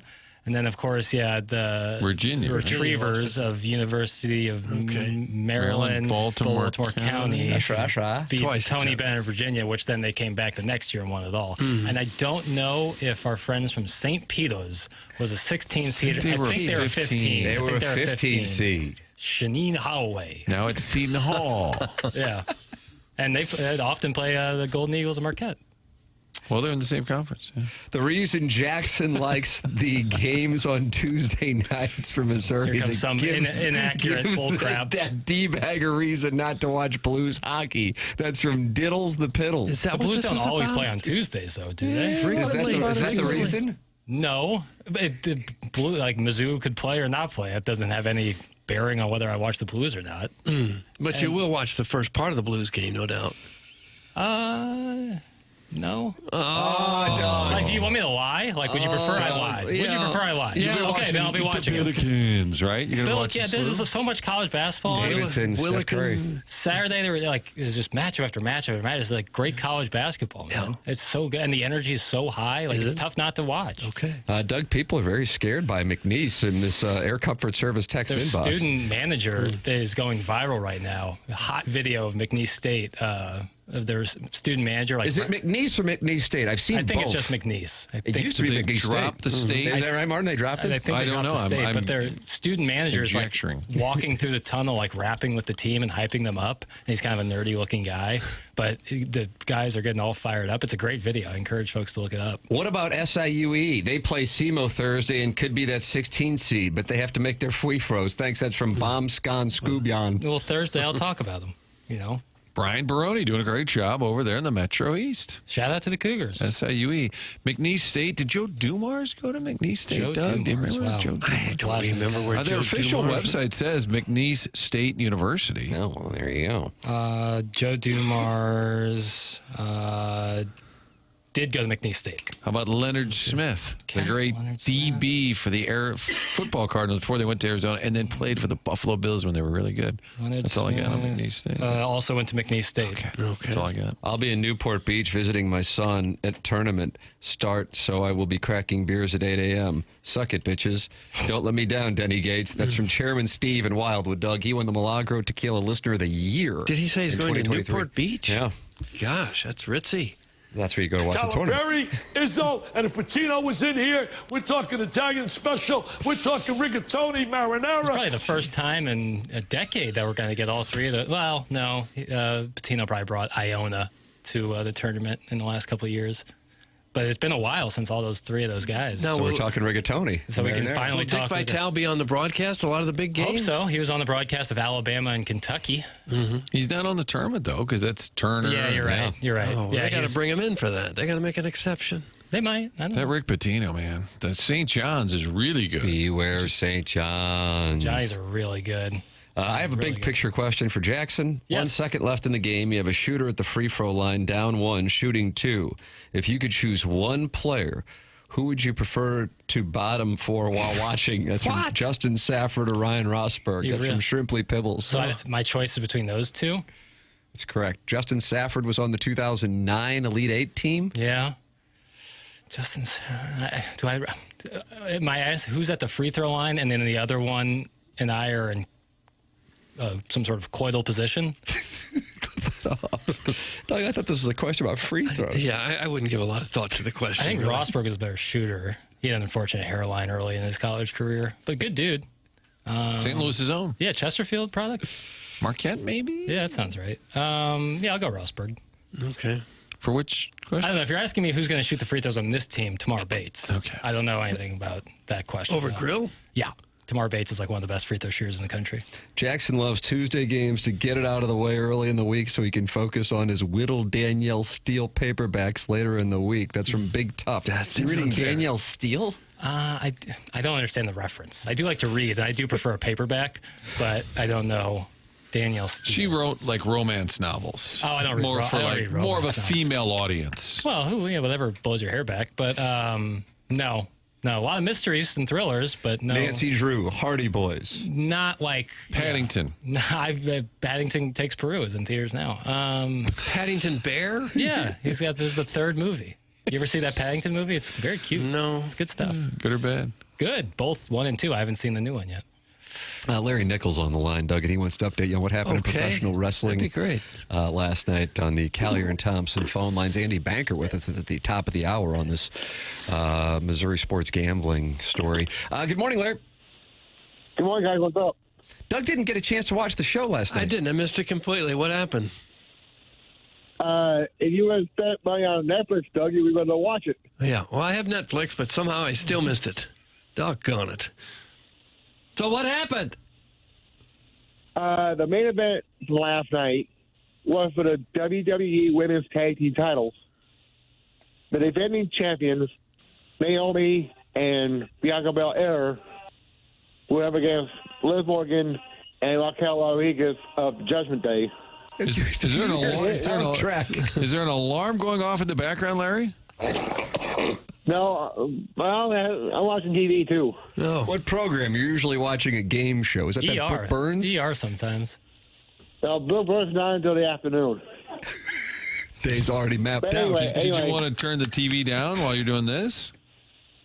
The TV's down. Well, then there's other chatter. You can K that.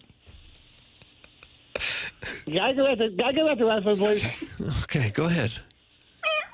The winners of the match and new WWE Women's Tag Team Champions, Liv Morgan and Raquel Rodriguez. Yeah, I saw for the third time. I saw Liv Morgan was trending on Twitter. Every time I wake up on a Tuesday morning, she's trending on Twitter, and I just feel like it's a simp fest. Am I right on that, Larry? It's the Netflix effect. Yeah. Thank you. That's Did they pull some funny business to win those belts? Well, no thanks to Dominic Mysterio. Yeah, I was going to blame him too. Yeah.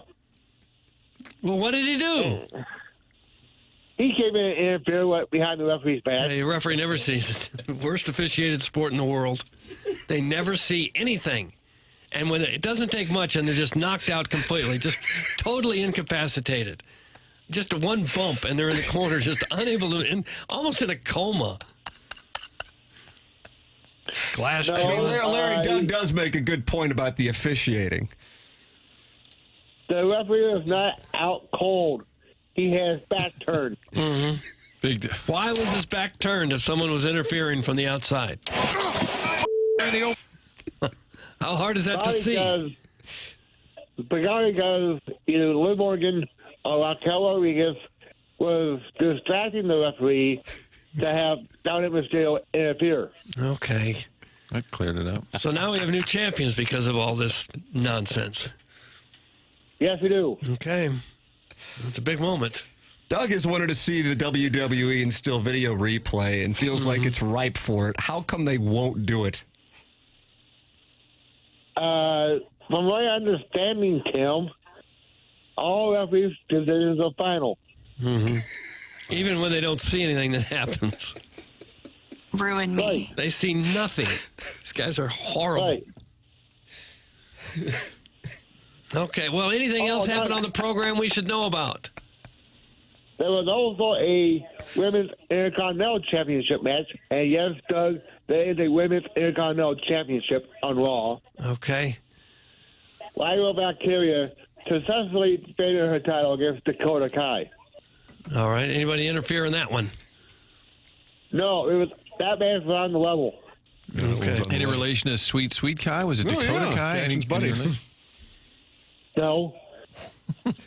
Okay. Fair. Larry, you don't happen to have the top 5 countries in the world at your disposal, do you?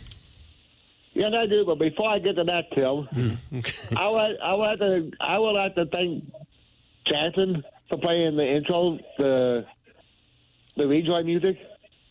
Because I'm showing my age, but back in 1986, the touch was used in the Transformers movie, which is a cartoon movie. Oh, is that right? Mm-hmm. I didn't know that. That was for you, Lair. I thought that was a Boogie Nights original. That version, yes, that was the Dirk Diggler version. I did not know that. Yeah, but that is from the Transformers movie. Larry, you have educated me in multiple ways today, sir. Now, if you could, the top 5 nations in the world.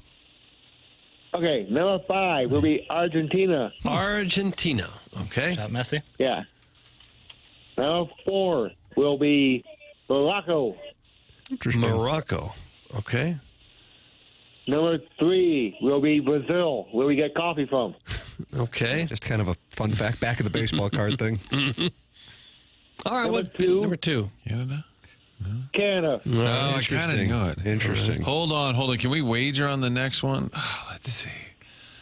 Australia, Germany. Tim, I don't know. What do you think? But before I reveal the number 1 country, they were talking about Canada winning that tournament thing. Right. That's what Jackson calls it. We're in lockstep, Blair. Did you guys know that Jordan Bennington was from Canada? Yes, everyone on the Canadian team was from Canada. Did you Wisconsin players? Hold on. Were you asking if we knew before the tournament thing whether Bennington was from Canada? Yeah. Okay. It was news to me, Larry. So I'm with you. Jackie is right there with you on this. Okay, number one country, United States of America. Yes. Okay. Yes. Despite our Cool in the loss to- gang. They can win in overtime in that tournament thing. Yeah. But they cannot be the number one nation in the world. No, they can't. Larry, God bless you, and God bless these United States of America. God bless America. There he is, Larry Nickel, ranking nations and also giving fun facts. Brazil, coffee, Jordan Bennington, Canadian. That was one of the best Larry calls in a good long while. Wouldn't want to do the closed captioning. What he said at the end there, did you know Bennington was Canadian before that tournament thing? I kind of like that. It was good knowledge. All right, Andy Banker is going to give us the into the weeds look at the sports gambling situation in Missouri with the development yesterday from Secretary of State Denny Hoskins, who is saying that they're going to have to push it back now into August from June. Andy Banker has been covering it for the 2 Fox for a long time. I'm anxious to hear what he has to say about this. That's coming up next on TMA. It's presented to you by Brown and Crouppen on 101 ESPN.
Back on the morning after, where one of our new sponsors is Stiefel. They sponsor the dossier, which is fabulous of them to do. And they're also just a regular sponsor. Fantastic St. Louis company, founded in downtown in 1890, still headquartered there today. Stiefel, proud to have called St. Louis home for 135 years. Our partners also with the Cardinals and the Blues. And now the Stiefel Charity Classic. They also sponsor Stiefel Theater. Stiefel's honored to support the city, the people, and their future. Stiefel has financial advisors in 12 offices in the greater St. Louis area and nearly 400 offices nationwide. Stifel also has a full-service investment bank for institutional clients and one of the fastest-growing wealth management firms in the world. Stifel and TMA, this is where success meets success. Stifel Nicholas and Company Incorporated, member SIPC and NYSE. Stifel, thank you for being a new sponsor. Are we in segment or are we in commercial break? No, we're in segment. Is that a quick one? Yeah, it was quite quick. Really? Mm-hmm. I didn't get a chance to announce the time before fellas went to go whiz bang, so I apologize. You like that term, Doug? Whiz bang? Don't reveal that they went whiz bang. I thought I had all the time in the world. I couldn't be sorrier. That seems kind of sarcastic. It's my read. Email in the morning after at InsideSTL.com. Design, air, heating, and cooling. Email today. Tim McKernan, Doug Vaughn, Martin Kilcoyne, Jackson Burkett, Chairman Kurt with you on the program. You can always go back and podcast via the Schaefer Door Company podcast and listen to our conversations so far on the program amongst ourselves and amongst friends who have gathered. Is Andy Banker on the Callier Thompson phone lines? Andy Banker of the Two Fox Martins cohort, who has been covering the Missouri sports gambling saga, joins us right now, and I can't wait to talk it over with him. Good morning, Andy. Hey, Tim. Saga is right. Yes, it is a saga. Going on for quite a while. I'm telling you. So what took place yesterday to bring our listeners up to speed? So Denny Hoskins, who is now the Secretary of State for Missouri, elected in November. He was a state senator from Warrensburg for years, who had his hands in the pickle jar on sports gaming. The Missouri Gaming Commission has been, going as quickly as they can, because once this passed, one thing they have to do, there's all this procedural stuff, right? They actually have to make rules that are going to govern this, how it's all going to work, and how they're going to license people to do it, and the application process to apply for a license, and every individual worker involved in this for whatever entity, be it a casino or be it FanDuel or whatever, anyone who works in Missouri in the sports gaming industry is going to have to be individually licensed as well, and they got to go through background checks and all of that. So there's a lot of this stuff to do, and the Amendment 2, which legalized sports gaming in November, set a deadline to get it all done by December 1st. And the Gaming Commission thought, hey, that's given that time frame, we need an emergency declaration so we can speed through the rulemaking process and meet that deadline. Well, they're going to be way ahead of the deadline. I interviewed the chairwoman of the Gaming Commission earlier this month, and she said probably mid-June. That's about as quickly as it could possibly happen. But Denny Hoskins, now as Secretary of State, has to sign off on this emergency rulemaking process. And he yesterday said, this is not an emergency. They think they can be done by June. They have plenty of time to beat December. So let's just go through the regular process where there's public comment, which is now going to happen mid-March to mid-April. And when you extrapolate it all out, it's going to end up end of August, end of September timeframe before this is launched in the state of Missouri. There's a law about, emergency rules, and I'll quote the law. It's allowed if there's an immediate danger to the public health, safety, or welfare requiring emergency action, or it is necessary to preserve a compelling governmental interest that requires an early effective date. And Hoskins probably rightly says, well, this doesn't qualify. But there's this history, Tim, with him in sports gaming in Missouri that really makes you wonder whether this goes back to some old arguments and he's just sticking the knife in the back of the people who got this pushed through around him, because he sort of killed sports gaming, or at least had a hand in it, in the legislature for 5 or 6 years in a row. I would think that Bill DeWitt III, the president of the Cardinals, who was one of the leaders of the effort to legalize sports gaming, probably has some words under his breath about Denny Hoskins when he saw this. I would imagine so, because with this, now betting down at Busch Stadium is taken off the table, barring a change. So you have been covering this story for Fox 2 for a number of years, as we both call it the saga. What is the history with the now Secretary of State, Denny Hoskins, and sports gambling? And then how does it tie in these video lottery machines? VLTs. That's what the core. Yes, VLTs. Video lottery terminals. And they're, that's just video poker and video slots. And you see them around gas stations and maybe some taverns in Missouri. They're all over Illinois. And I know some people in small mom and pop tavern, gas station businesses over on the Illinois side. And these things have really changed their business model. They help. But they're regulated over there in Illinois, and Illinois taxes them. In Missouri, none of that happens. They're not legal. Although I think there's an argument that they're not really considered games of chance because they're, I don't know. I can't get too far in the weeds of that as to why police entities don't go rip these out of taverns and gas stations when you see them in Missouri, because I don't think they're legally authorized to be there. But there is some sort of way they're set up that maybe they're not as giving as a game of chance machine should be. So they skirt the rule that way. But anyway, Denny Hoskins always wanted to regulate the VLTs and to tax them and, to make money off them for the state of Missouri and help out the small mom and pops that those things might help save a business here and there. But he always attempted to marry that legislation to sports gaming. So it was like year after year, sports gaming legislation in the Missouri legislature would be gaining momentum, right? Standing on its own. Let's legalize sports gaming so we can all bet from our phones on games in Missouri like they do in the 7 of the 8 states that border us. Hoskins is always saying, no, we got to do sports gaming and VLTs together. And I think a couple of years ago, February, he filibustered on the issue for a time. And it always seemed to kill everything.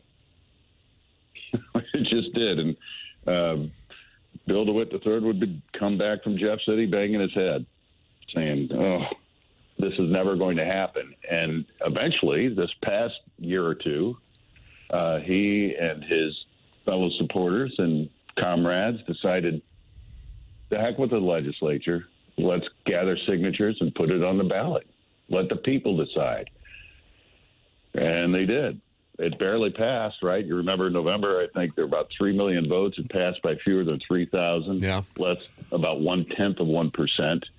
And Hoskins points to that. I mean, I've never seen him do interviews, really. He did send us a letter explaining his position, and the fact that it barely passed, the arguments about how much it's going to bring into the state coffers.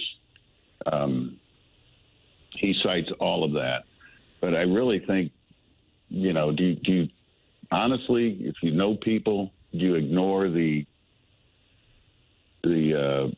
sanctimony of the past that gone with that had, been part of the VLTs and sports gaming and, the Cardinals and the other entities that won sports gaming and the casinos, right? Saying we don't want to put this with VLTs. Casinos don't want those lottery terminals or whatever you want to call them all over the state. They want them in their casinos and nowhere else. So that would have killed the legislation anyway. So I to ignore that and think that there's not something there, that it's not personal, that's up to you to decide. So he's not commented on this latest decision. So bottom line, it passes as an amendment. It's going to be legal. It's going to be enacted. The Gaming Commission is sort of working on the timeline. They were hopeful maybe by June, maybe the latest. Yeah, June 30th. Right? And then the latest was kind of always thought maybe by football. And then the Secretary of State, who does have this history, is saying, all right, you can't hurry this along. There's some rules and things. You're not qualified to call it an emergency situation. Slow down here. But he has not commented as to his intentions. He sent us a letter, Marty, his opinion. And that's all he said. He basically talked about the things I talked about, that this is not an emergency. They didn't prove it was an emergency. And, I mean, if you're from the outside looking in, you look at it, he's probably right. Right? I mean, is it an emergency? Are they not going to get it done by December 1st if they just go through the ordinary process as opposed to the speed process? But also then you got to go back and look at the history. So maybe he's right just on the X's and O's of it. But do you completely ignore his past and his ramrod relationship with the Cardinals and everybody else who wanted sports gaming and not video lottery machines everywhere you look in Missouri? Why are those two things the same? Why should they be married? Why couldn't they stand alone? He never really seemed to be able to accept that as a state senator. And now he gets this last chance to have a final word as Secretary of State. Just knowing Missouri politics, I don't think you can ignore that history and, not think that maybe there's something personal going on in here. So is there an updated timeline? Is he saying December 1st is when it'll happen, or whenever the Gaming Commission gets it all sorted through without extra special treatment? Given the standard rules and the way things work, it's probably the end of August, end of September. So somewhere in that month. But my guess is that the Missouri Gaming Commission will be ready to go at the earliest possible date. And the way this works, so everyone who wants a license, right, the 13 casinos in Missouri can get a license. Well, they're going to apply. 2 online gaming only companies can get a license, FanDuel and DraftKings. Even though they're not named, that's who it's going to be because they spent almost $20 million trying to get this passed or whatever it was. And then the sports teams, right? The Cardinals and when I talked to Bill DeWitt, the Cardinals aren't thinking they're going to make a ton of money by having a sports book in or around Ballpark Village or Busch Stadium. Their cut's going to come from licensing deals or, I don't know, joint agreements with whoever carries the torch for their sports gaming. And they know more people are going to bet from their seats on their phones than are actually going to walk into a brick and mortar sports book. So that's all they really care about. Same with the Blues and everybody else. I'm sure they would like it. I don't know. It could have been activated in time for Stanley Cup playoffs, whether the Blues are part of that. NBA playoffs. It wouldn't have been here for March Madness or NCAA tournament or any of that. But, yeah, there's going to be some missed revenue here. But I don't really think there's anything they can do about it. I mean, this is what it's going to be. So happy betting in the fall. Andy, we've had some people texting in anytime we've talked about this over the last 24 hours, theorizing or sounding like they have a position of knowledge that he is, Denny Hoskins, the Secretary of State, is doing this to delay it, to try to send this back to the courts. Now, when I've read these texts, then I've had other people say he can't do that. It is already passed in Missouri. So you have that element. But then you also, as you made reference to earlier in our conversation, it did pass by a very slim margin. Has the time expired to send that back to recount or to ask for? So all of that is done, and he can't send it back to the court. So this thing is happening by December 1st, no matter what. I don't know what kind of. I mean, is there some way you could send it? Could he file a suit? I don't think it would go anywhere. I can tell you that even the Missouri, if it would ever, I'm no legal scholar here, so I don't know, but I wouldn't think that he can sue. If he could and it made it anywhere by the time it got to Missouri Supreme Court, it would not pass muster there. They're not going to undo something that voters passed. And most of the time they wouldn't take, I mean, there were attempts to stop this vote from happening. And there were, just like with Amendment 3, the abortion amendment, there were attempts to stop that from happening through the courts prior to the election. And the state Supreme Court said, you know what, let's let the people vote. And then if there's an issue with what happened, we'll revisit it. So maybe there's something there that could be brought. It hasn't been. I don't think that's what he's doing. I don't know if he had it takes very little time to file a lawsuit, so I don't think he would need the extra months of the summer to figure out a legal strategy. I mean, he's had time if he really wanted to try some legal maneuvering to stop this. I think, maybe take it at face value that it's not an emergency. I do expect we'll be betting on sports in the fall. Do you know if it's possible for the Governor Keogh, to override Hoskins on this? No, I don't think it is. I think it falls under the Secretary of State duties on the emergency rules. That's why he's able to stop it. The governor is, he's already signed off on the first set of rulemaking. It did go to him. And as far as the process, the casinos are involved. The people in the gaming industry are involved, helping the state of Missouri and other states.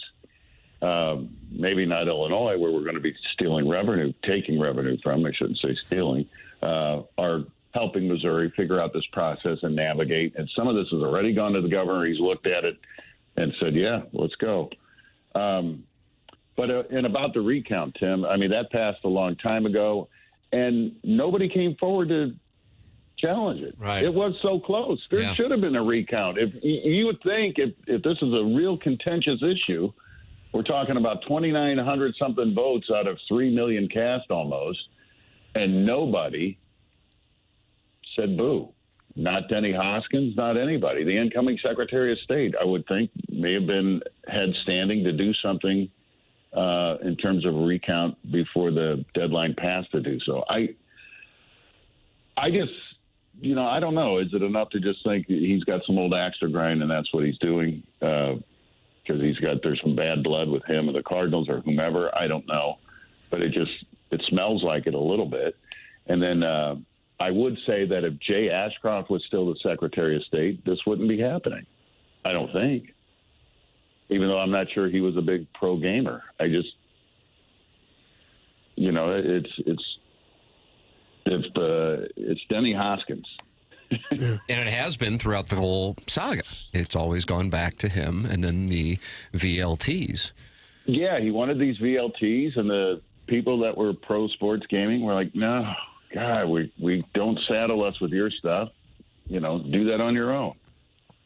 And maybe they would have, because there's this, brothers in arms. I don't want gentleman's agreement.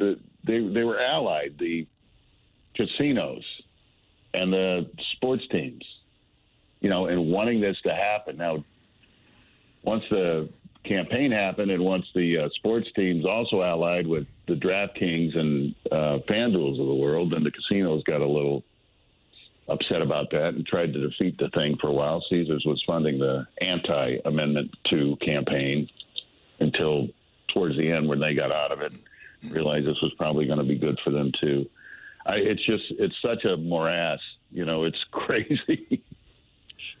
You think Hoskins has any other supporters in the Missouri legislature that think he's doing the right thing? Oh, yeah. I mean, he had allies when he was in the Senate. He had plenty of allies to sort of, derail this and filibuster it. I think he and Bill Eigel were together on some of the St. Charles County senator, but Bill's out now, too. They're term limited, and Bill ran for governor, if you remember, in the primary in the summer and lost to Mike Keogh. There are people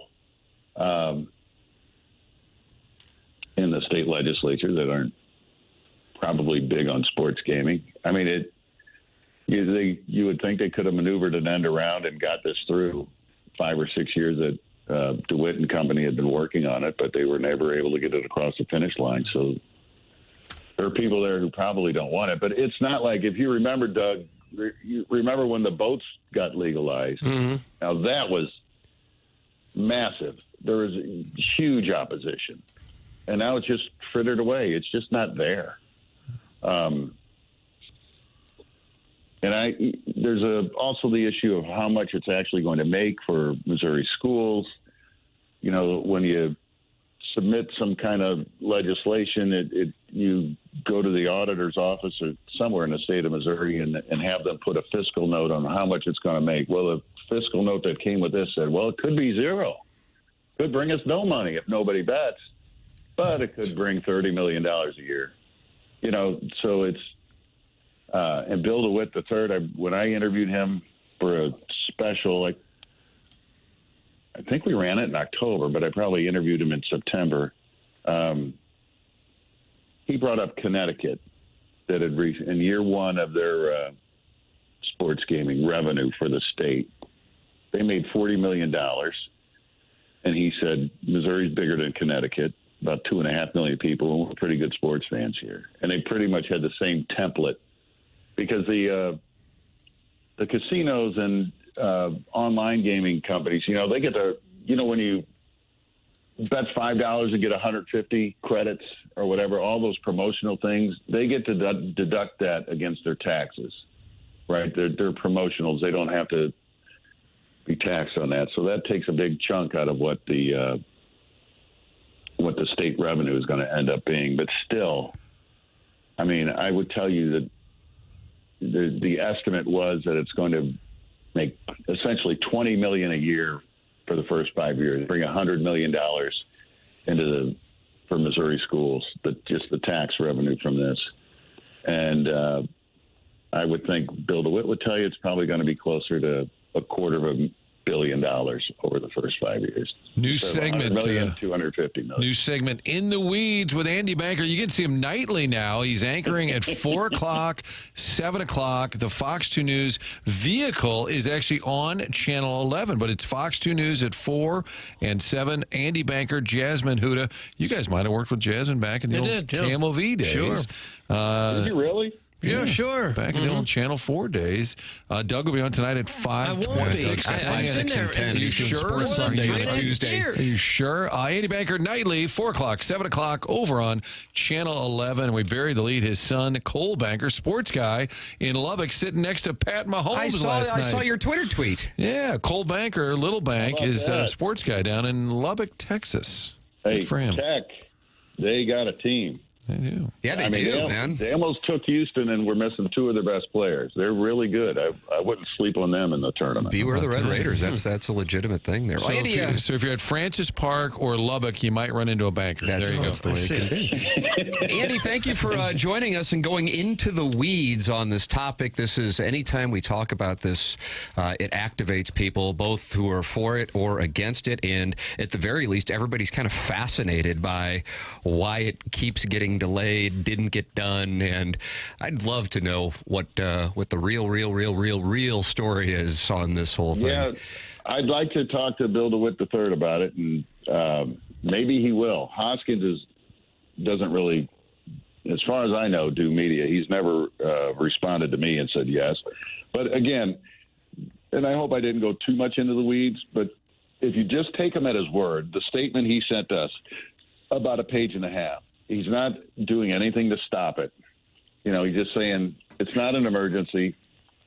It can still be on track to be finished by December 1st. But maybe I don't know. Maybe you'll be talking to me about him trying to file some kind of lawsuit to stop it. Oh my goodness! Well, I'll tell you. Tell me how wrong I was, but I don't think that's the play here. I don't. Let's hope you're correct. Andy Banker from Fox 2. You can see him at 4 and 7 p.m. on Fox 2 News, and with us here on TMA, giving us the latest on the sports gambling in Missouri saga. Andy, thanks so much for your time, man. Appreciate it. All right, boys. See you. Take it easy. That's Andy Banker of the 2 Fox with us here on the Collier and Thompson phone lines. It is funny that those politicians who are usually strongly against something usually seek out the camera or the microphone, you know, and kind of make their case known. And I don't feel like I've heard the name, but have not heard from the man.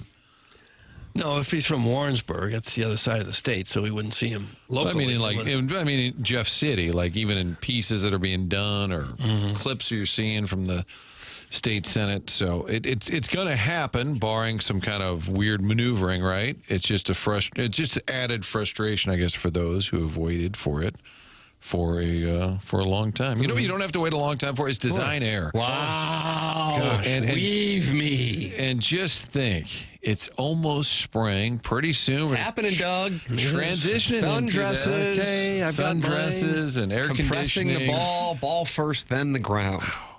You're hitting balls. Doug's put on a sundress, and you're turning on the air conditioner. Good idea is to have that AC little checkup. Little spring checkup. Always a good idea. Any issues with your HVAC year-round? We got through the winter, we think. Don't want to jinx it.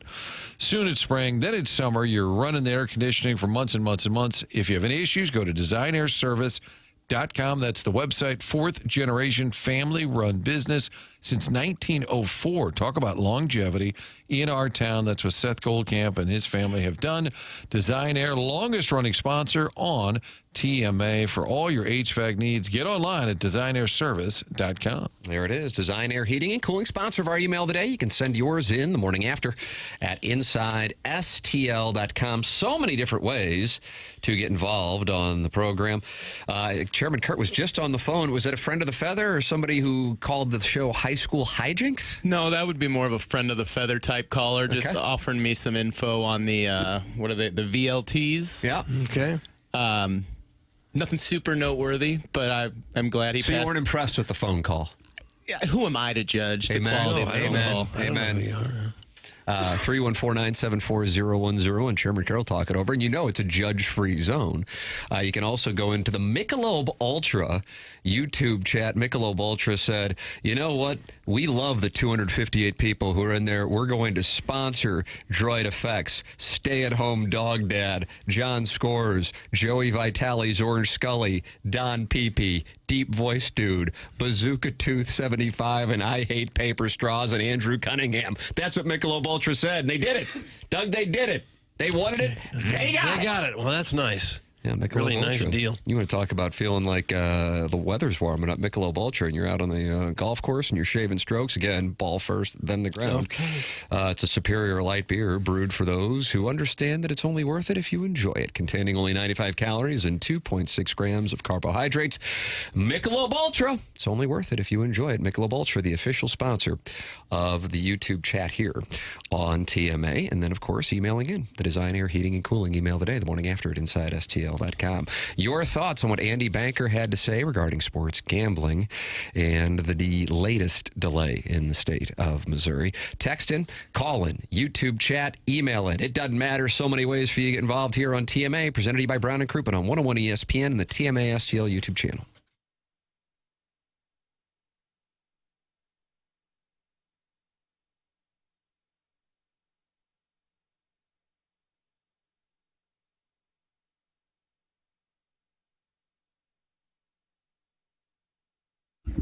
All right, the weather is warming up, and then you're outside. Maybe last night you're going, boy, we could really do something with our outdoor space. Here we go. You go to Aesthetic Design and Build and work with Dan and his team. Check out their showroom in Chesterfield Valley. I have done that. Or you can check out their website, aestheticdesignandbuild.com. They have been building high-quality custom decks and outdoor living spaces now for over 30 years. Dan and his team have a showroom in Chesterfield Valley. They walk me through all the different types of custom work that they're capable of doing. Really specialize on custom decks. Also, they can add on a pergola for you, even if you're looking to shade your covered patio with retractable screens. They really do have answers for it all, and you can see it for yourself by going to aestheticdesignandbuild.com or by calling them at 636-532-5008. Check out that showroom in Chesterfield Valley, and if you call them, let them know that I sent you their way. The number is 636-532-5008, or visit them online at aestheticdesignandbuild.com.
wanna dance again.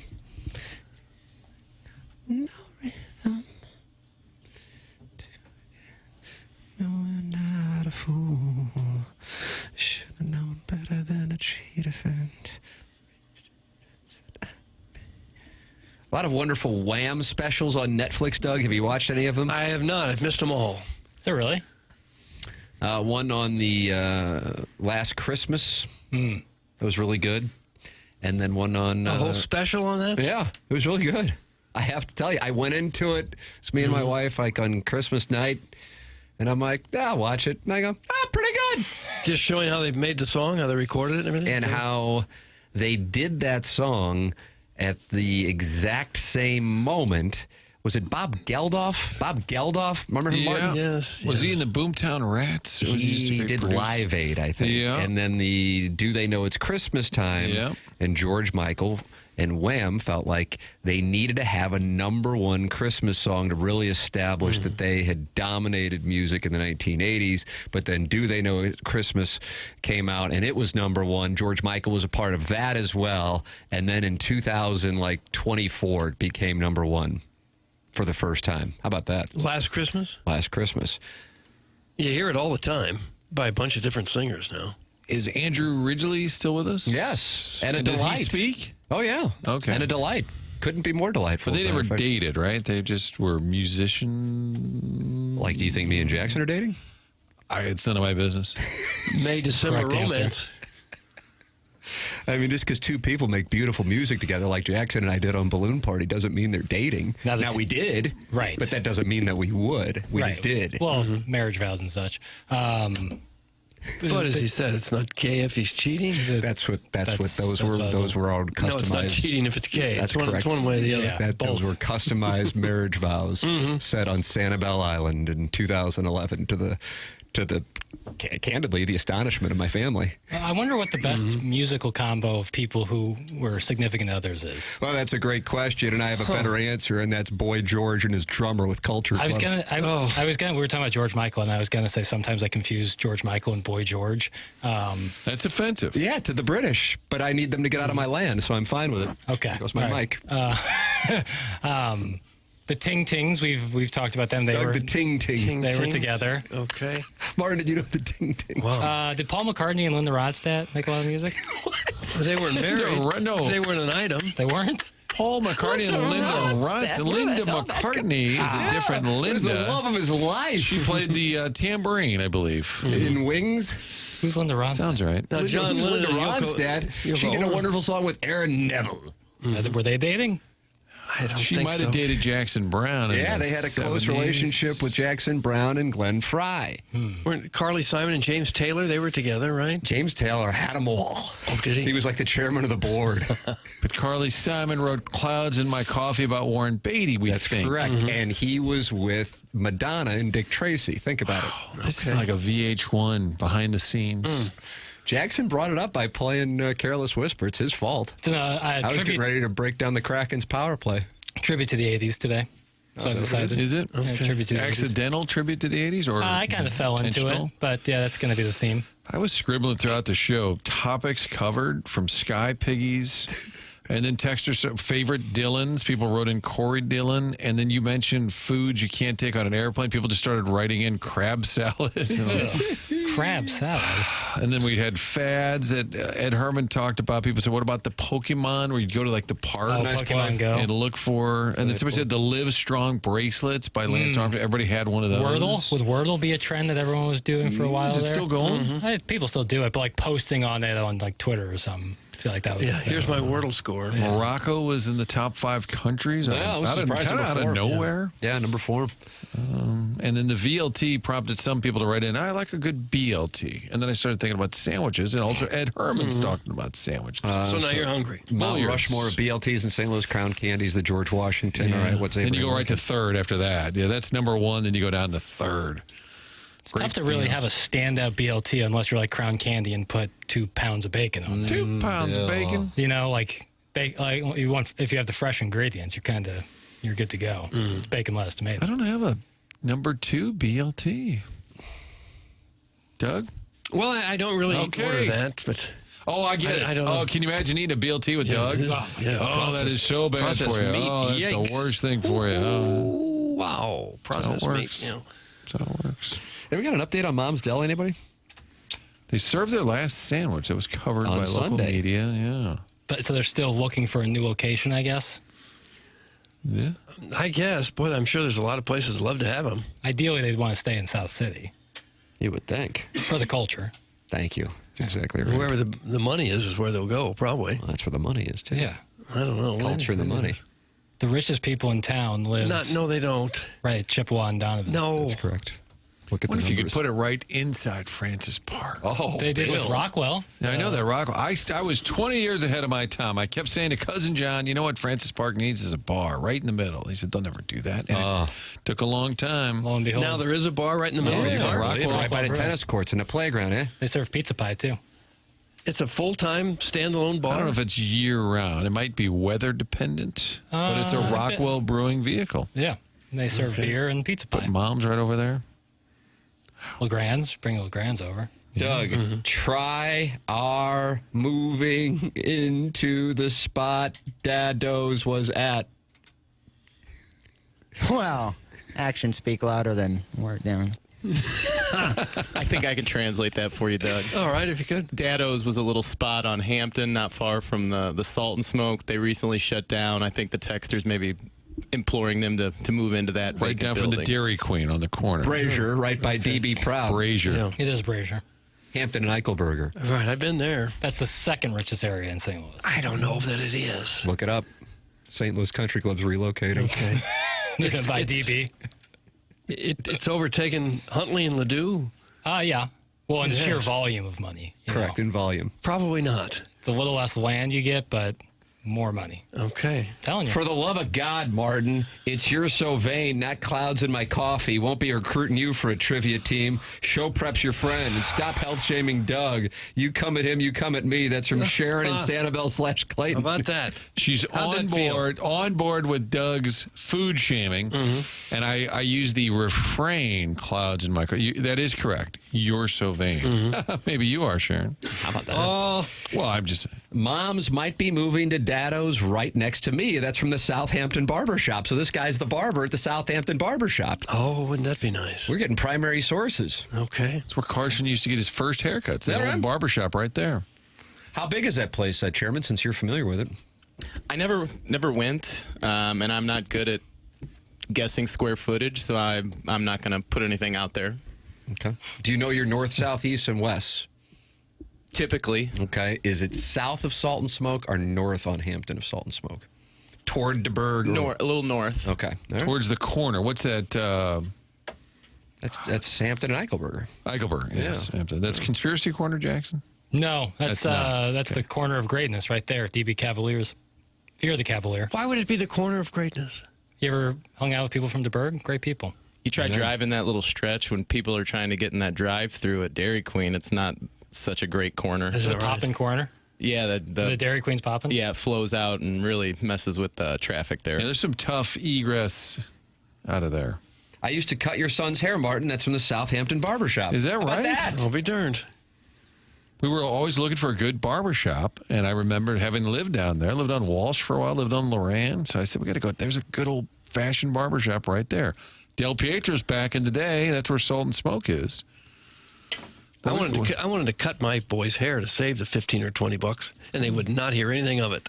They would throw tantrums if I said, "I got the clippers out. Let's cut." No, That's kind of every kid's nightmare. Is the parents I saying, guess. "Cut your hair." Jackson was sobbing while leaving the Mizzou bar last Saturday. I spotted him grabbing his Frank Haith body pillow from the trunk for his ride home. He chucked his car keys to his lady friend, making her drive. That's from the TMA Reddit Insider. Is this this is like we have like a TMZ for TMA?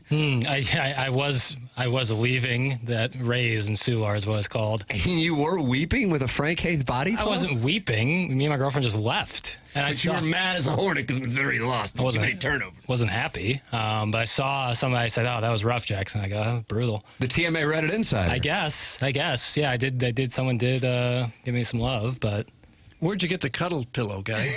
The body pillow? Yeah. if you were going to invest in a body pillow of former Missouri coaches, why would you pick the shortest one? You know, no offense. I think that's offensive, but wouldn't you rather have like Kim Anderson or Konzo, who are north body of 6'5"? wouldn't fit on the bed. You've really thought this through. But Kim like Anderson's just like from a 6'10" logic, or something. I know, just from a logic standpoint, The pillow wouldn't fit on the bed. It'd take more stuffing. You'd have to fold it up.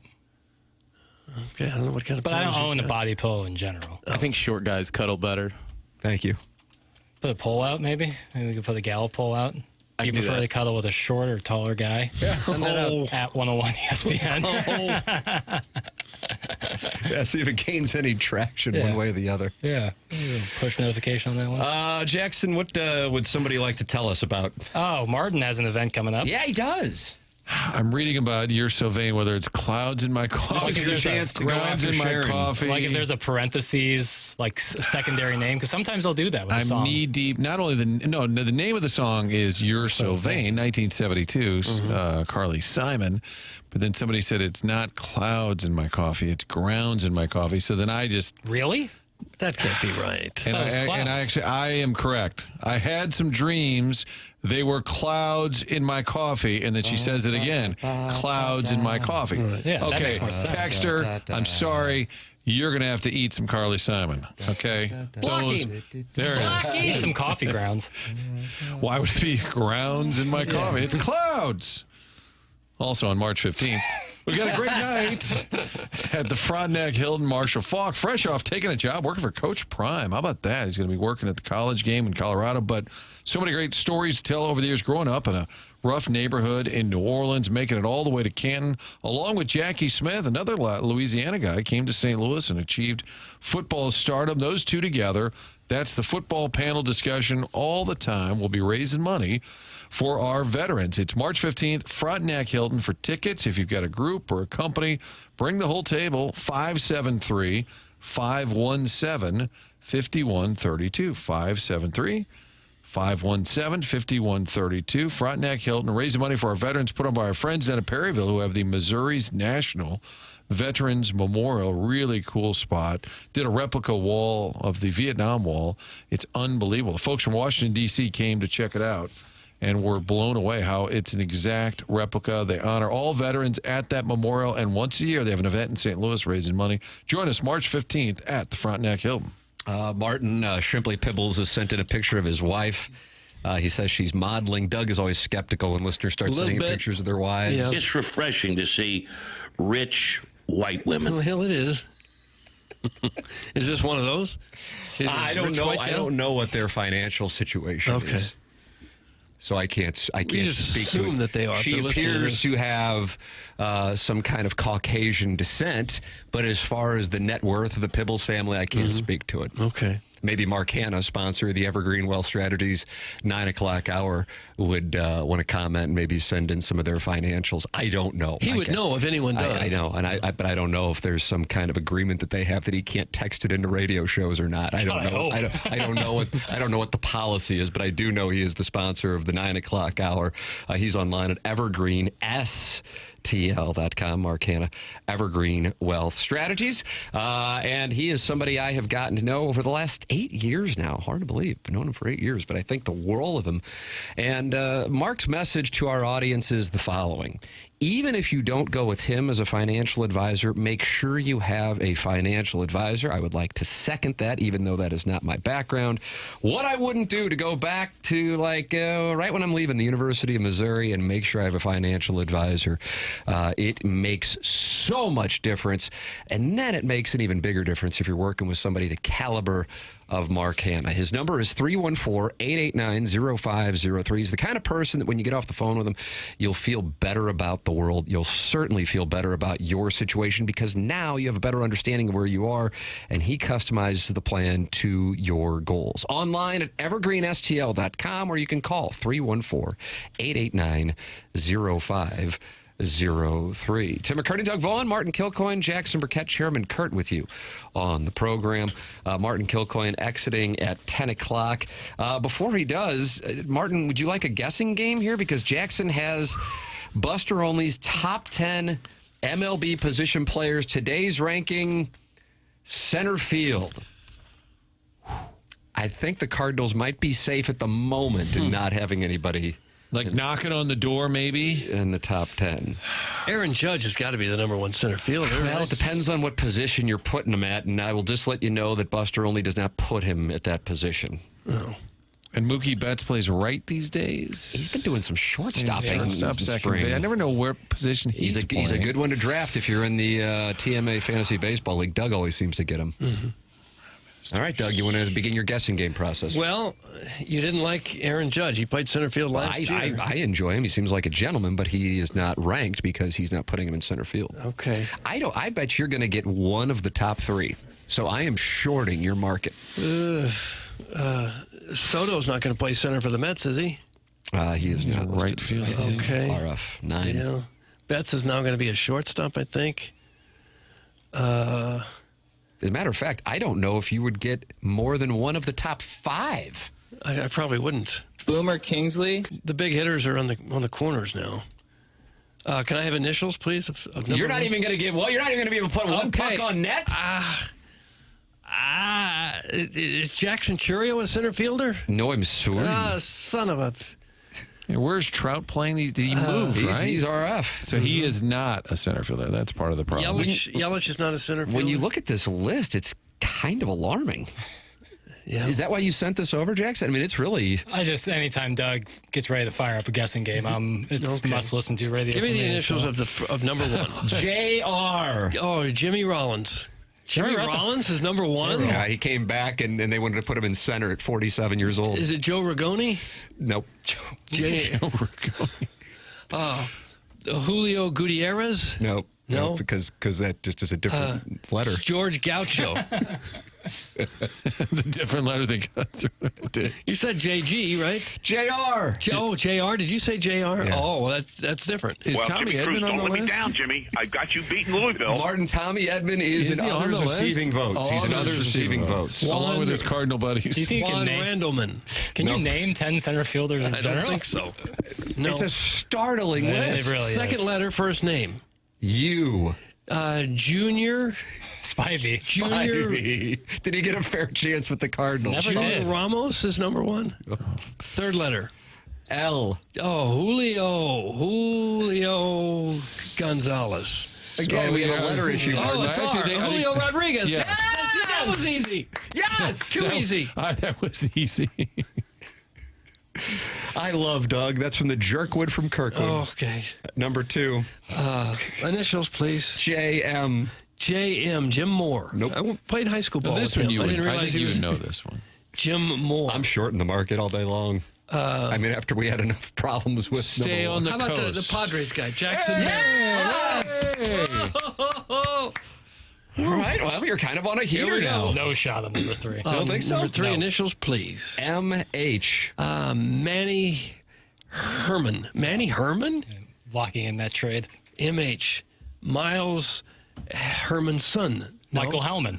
Michael Hellman is number Friend of 3. the show. We don't Merely know if he's going to DFA'd make by the club. Twins, then acquired by the Cardinals. Yeah. Now third best center fielder in the game. Likes to say MIZ under duress. Second letter, please. I. M-I. Mike. It's Mike Henry. Mike Henry?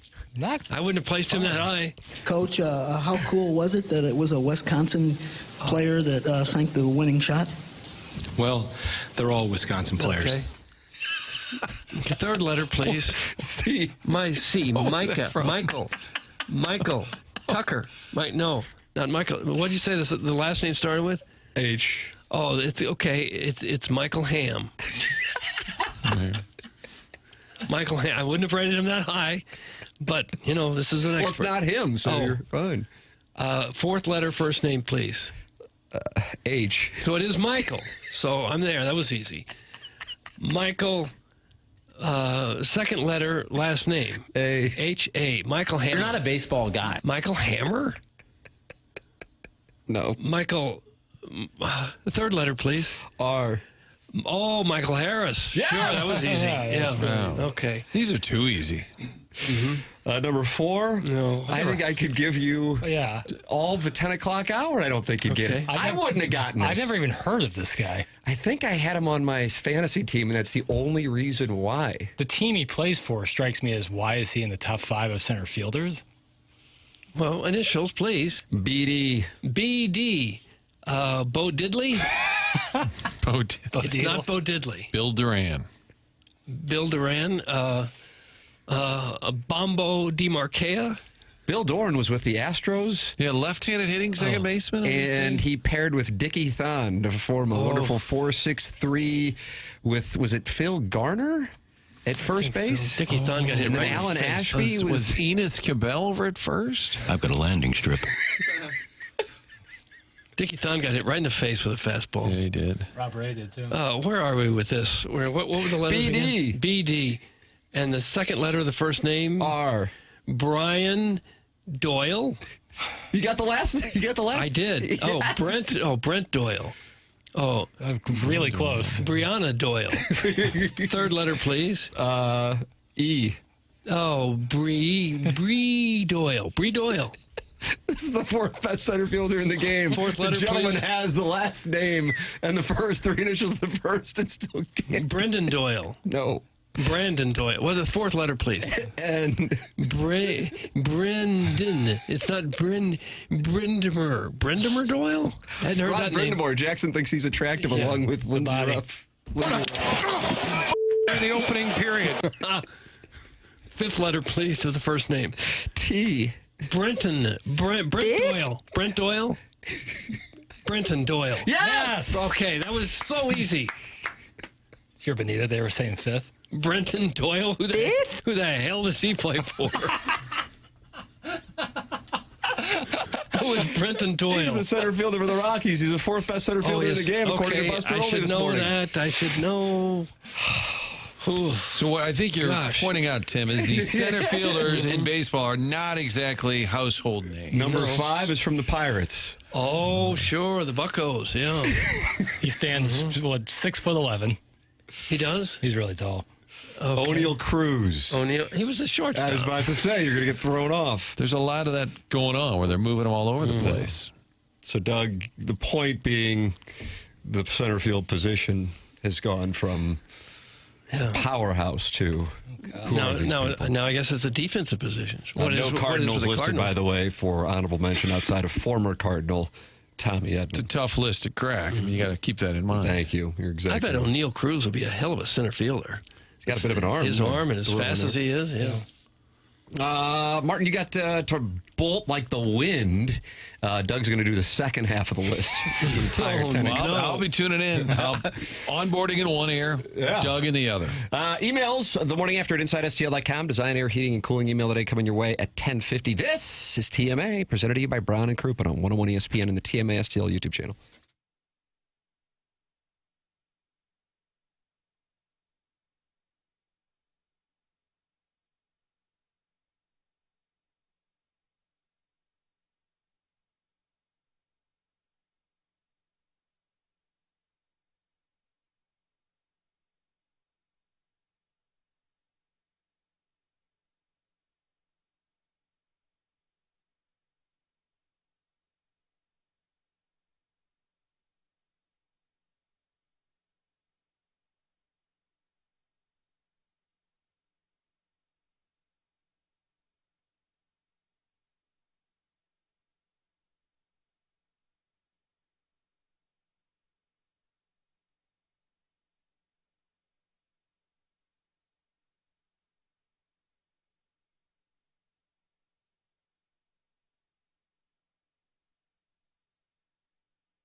This is Action Jackson with a Sports Center update driven by Johnny Londoff Chevrolet and Johnny Londoff Autoplex. Blues back in action tonight, taking on the Seattle Kraken, and it's right here on 101 ESPN. Pre-game at 6 p.m. That puck drops at 7 p.m. right here on 101 ESPN. That was another Sports Center update driven by Johnny Londoff Chevrolet and Johnny Londoff Autoplex. See londoff.com. Chevy, together we drive. Are you kidding me?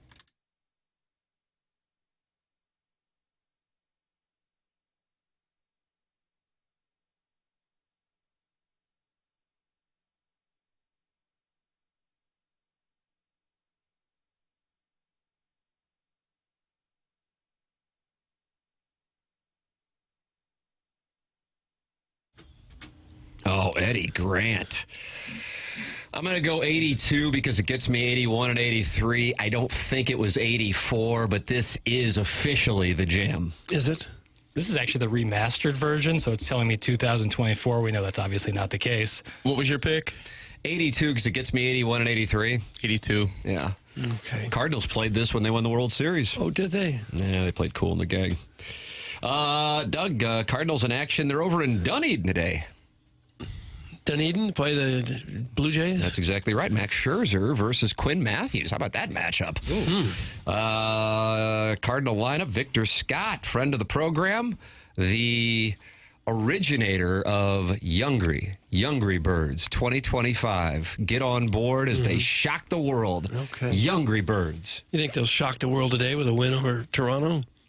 I would imagine most of the guys in the starting lineup will be on the range by the third inning. Right. They refuse to drive over the length of the state to get to Tampa. That's the Tampa area. Well, there really aren't many veterans left on the team. Nolan Arenado did not make the trip. Alec Burleson is batting second, playing first. Newt Barr batting third, playing center field. Nolan Gorman is playing second base and hitting cleanup. Pages, Pete Page is at catcher and batting fifth. Sagasi playing third, batting sixth. J.J. Weatherholt, friend of the program, DHing home run. He's going to be out there, Doug. And Jose Fermin at short, Nathan Church and right. Quinn Matthews, your starting pitcher. Cardinals and Blue Jays, 12:07 p.m. in Dunedin, Florida today. I don't think any of their games have been on TV yet, have they? No, Sunday. I didn't see Alexa Dat was on the call. Oh, I missed it. The only one that wasn't, I think, was the first game. That was only on the radio, I think. That's correct, because the Marlins chose not to televise it, and the home team has the right to decide whether or not to televise it. They don't want anyone seeing their games? Marlins feel like it's better for business to not show the team. Okay. Yeah, well, I missed the Sunday telecast. So Sorry Quinn that Matthews and J.J. Weatherholt get to go up against Max Scherzer. How about that? Okay. Hopefully a little before and after, you know. One career winding down, another just ramping up. Couple just ramping up, ideally. Pearl necklaces and all. Nope, he's wearing it. Yeah, that's offensive. What? He wears a pearl necklace? Wouldn't you be afraid that you're going to slide maybe and break the necklace? He's a pitcher, Doug. Yeah, but you still can fall. You can still dive. Remember Chris Carpenter diving to first base? I don't think Chris Carpenter would have had a pearl necklace on. No, I don't think so. That would have been interesting. Guys wear chains that are way more expensive than a pearl necklace out there. Yeah, and I still don't get that either. Let's get you a couple chains, a couple Cuban links. I need a chain. I think it'd be great. No. Hair transplant. Yes. Chains. No. Cuban links, and then a BBL. Yesterday's game wasn't on TV, Libby Jack. Get your facts straight. That's from Mr. Bojangles. Okay. Sammy Davis Jr. Couldn't be sorrier. Because I looked. Mr. I looked for it. Bojangles. Man, I love being able to just go to Amazon Prime. Yeah. They're all there. But I have to pay an absurd early termination fee to get rid of my DirecTV. Oh, really? Absurd. Because your contract probably ends at the end of the year. I don't even know about the contract. It's so ham and egg. It's such a scam. Oh, yeah. I mean, the poor guy who was when I called to cancel, I mean, he had to, I think they're told you have to ask them 10 times, are you sure? Yeah. And they say, well, you got an early termination fee. I don't care. It doesn't matter. There's not a thing you're going to be able to say to keep me. I'm gone. I understand that your employer, that your superior has told you must do this. However, I will not be participating. We're ending this relationship. I don't care. You want to use your hand? That's fine. I don't care. We're ending this relationship. All right. It's over. And now I just go to Amazon Prime. I'm using my YouTube TV, and I got the Blues and Kraken tonight, and I got the Cardinals and Blue Jays today. Yep. Win-win. How do you do? Tigers on YouTube TV. Fight, Tiger. Probably an SEC Beat network. Gamecock. Now, if I'm not mistaken, they have eliminated those cancellation fees on cell phones, right? Then they make those contracts illegal to charge. Oh, is that right? ETF? I think so. I know that the FTC talked about it has to now be just as easy to cancel subscription as it was to sign up. Not the whole wild goose chase they sometimes send you on when you want to cancel something. Yeah. I've run into a couple issues with that with publications, and it's a real pain in the ass. So thank God. And then they start offering you, they're like, "We'll give it to you for $1 a month for 6 months." It's like, no, I simply do not want it. No, I do not want it. Nothing. That's what I said to the guy. Yeah.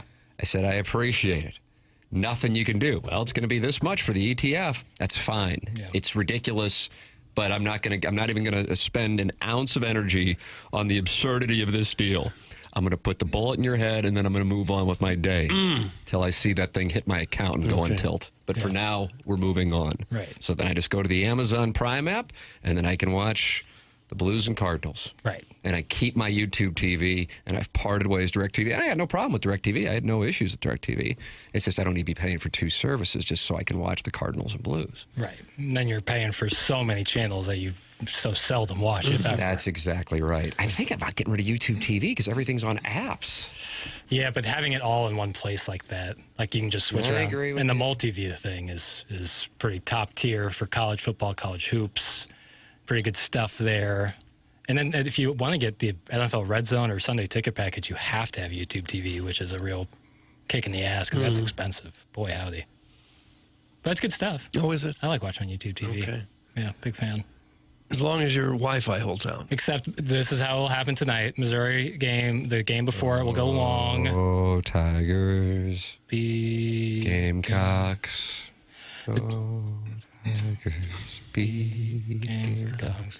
Go fight, win. Dun, dun, dun. Okay.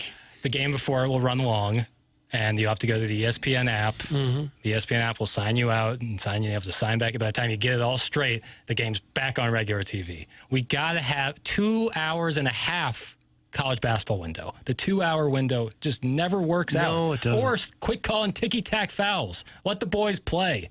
Oh, wow. This guy's loaded for bear today. It really is. In the last 8 minutes of any SEC college basketball games, the refs just get so tight. They're Now, calling calm fouls. down. They're calling fouls before they even happen. They're just anticipating contact. Let the boys play. These are just big boy basketball. Gosh. Tim, you can come watch TV at my place. We have a myriad of large screens around the house. Let's say myriad. Our basement is kept at a cool 65 all year, kind of like a cave, and then a smiley face emoji. That's the veiled prophet. Are you tempted? I'm interested. Are you? I'm interested. You guys mounting your TVs, or are they on like TV Do stands? you ever mount your TV? I do. Yeah, I mount them. Yeah, but I don't know where they put the wires. The wires are always askew behind the wall. I know. Mine's not set up that way. Guys, cell phones just changed the way they bill it. You used to get, quote, free phones that you were paying for, and they were subsidizing over a 2-year contract, but now you pay a monthly payment toward your device to get them paid for that phone. And if you leave early, you give them the phone back or have to pay the remainder of the phone fee. That's from Mrs. Janny Shanahan. I bet they work at AT&T. Well, it figures that you have to buy the phone. You're going to have to pay for the phone. I don't think anybody argues about that. That's right. That's right. Okay, thank you. Yeah, you can't just say, sure, I'll take the phone, charge me monthly, and then cancel the contract and keep their phone. Sounds like you're ready to fight Mrs. Janny Shanahan. No, I'm not. I'm just saying that kind of makes sense what the phone companies are doing. It also makes sense if you have a garage door problem to call Schaefer Door. Nah, Jason Gossrow. Right. The door goes up, the door goes down. Gossrow. Throw that one on the end. Wow, Gossrow. That's what you're going to be saying when your garage door works as well as mine. You know what I think you should do? Because sometimes a garage door will break it. It'll malfunction, something will go wrong, and you won't know who to call because it hadn't ever gone bad before. That's the deal. So get a little Post-it note or a piece of paper and write Schaefer Door on it, and then tape it right up there next to your garage door opener. So when something goes wrong, you'll say, I know where to go. I go to Schaefer Door. I'm going to go to SchaeferDoor.com or call them. Here's the number, 636-782-3608. They have the fastest response times in the business. They service all kinds of garage doors for service and new installations with LiftMaster. LiftMaster garage door openers are strong, quiet, and versatile, and they specialize in that Monday morning standby service for the doors that break over the weekend. For whatever reason, when they go bad, it usually happens to be over the weekend, and Schaefer Door has staff ready to go on Monday morning to help you out if that happens. Also, if you run a business or a warehouse with those big, tall doors, Schaefer is experienced in those types of jobs as well. Their business has multiple family members that have worked there for many years. They're big enough to get any kind of job done, small enough that you actually talk to a person when you call them on the phone, and their service techs are not commission-based. That's SchaeferDoor.com. Schaefer Door is a CHI overhead door dealer. There you go. Schaefer Door sponsor the podcast here on 101 ESPN. Send your emails in.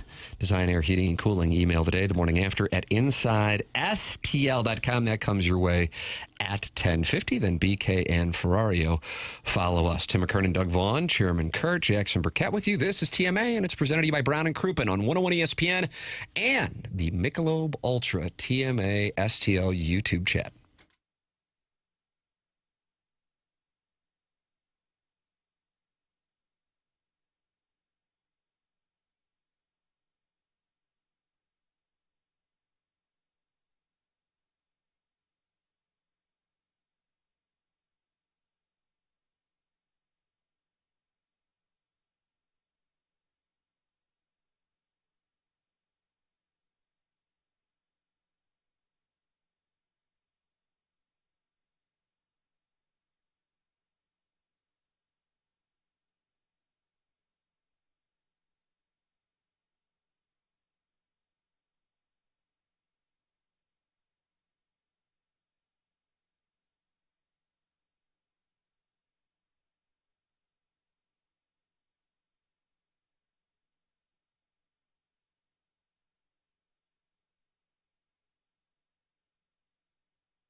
This is Jackson's 1980s theme today on Tuesday, February 25th, 2025.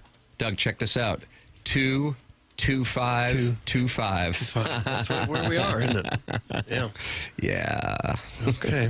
This song's ahead of its time. Why? Eurythmics.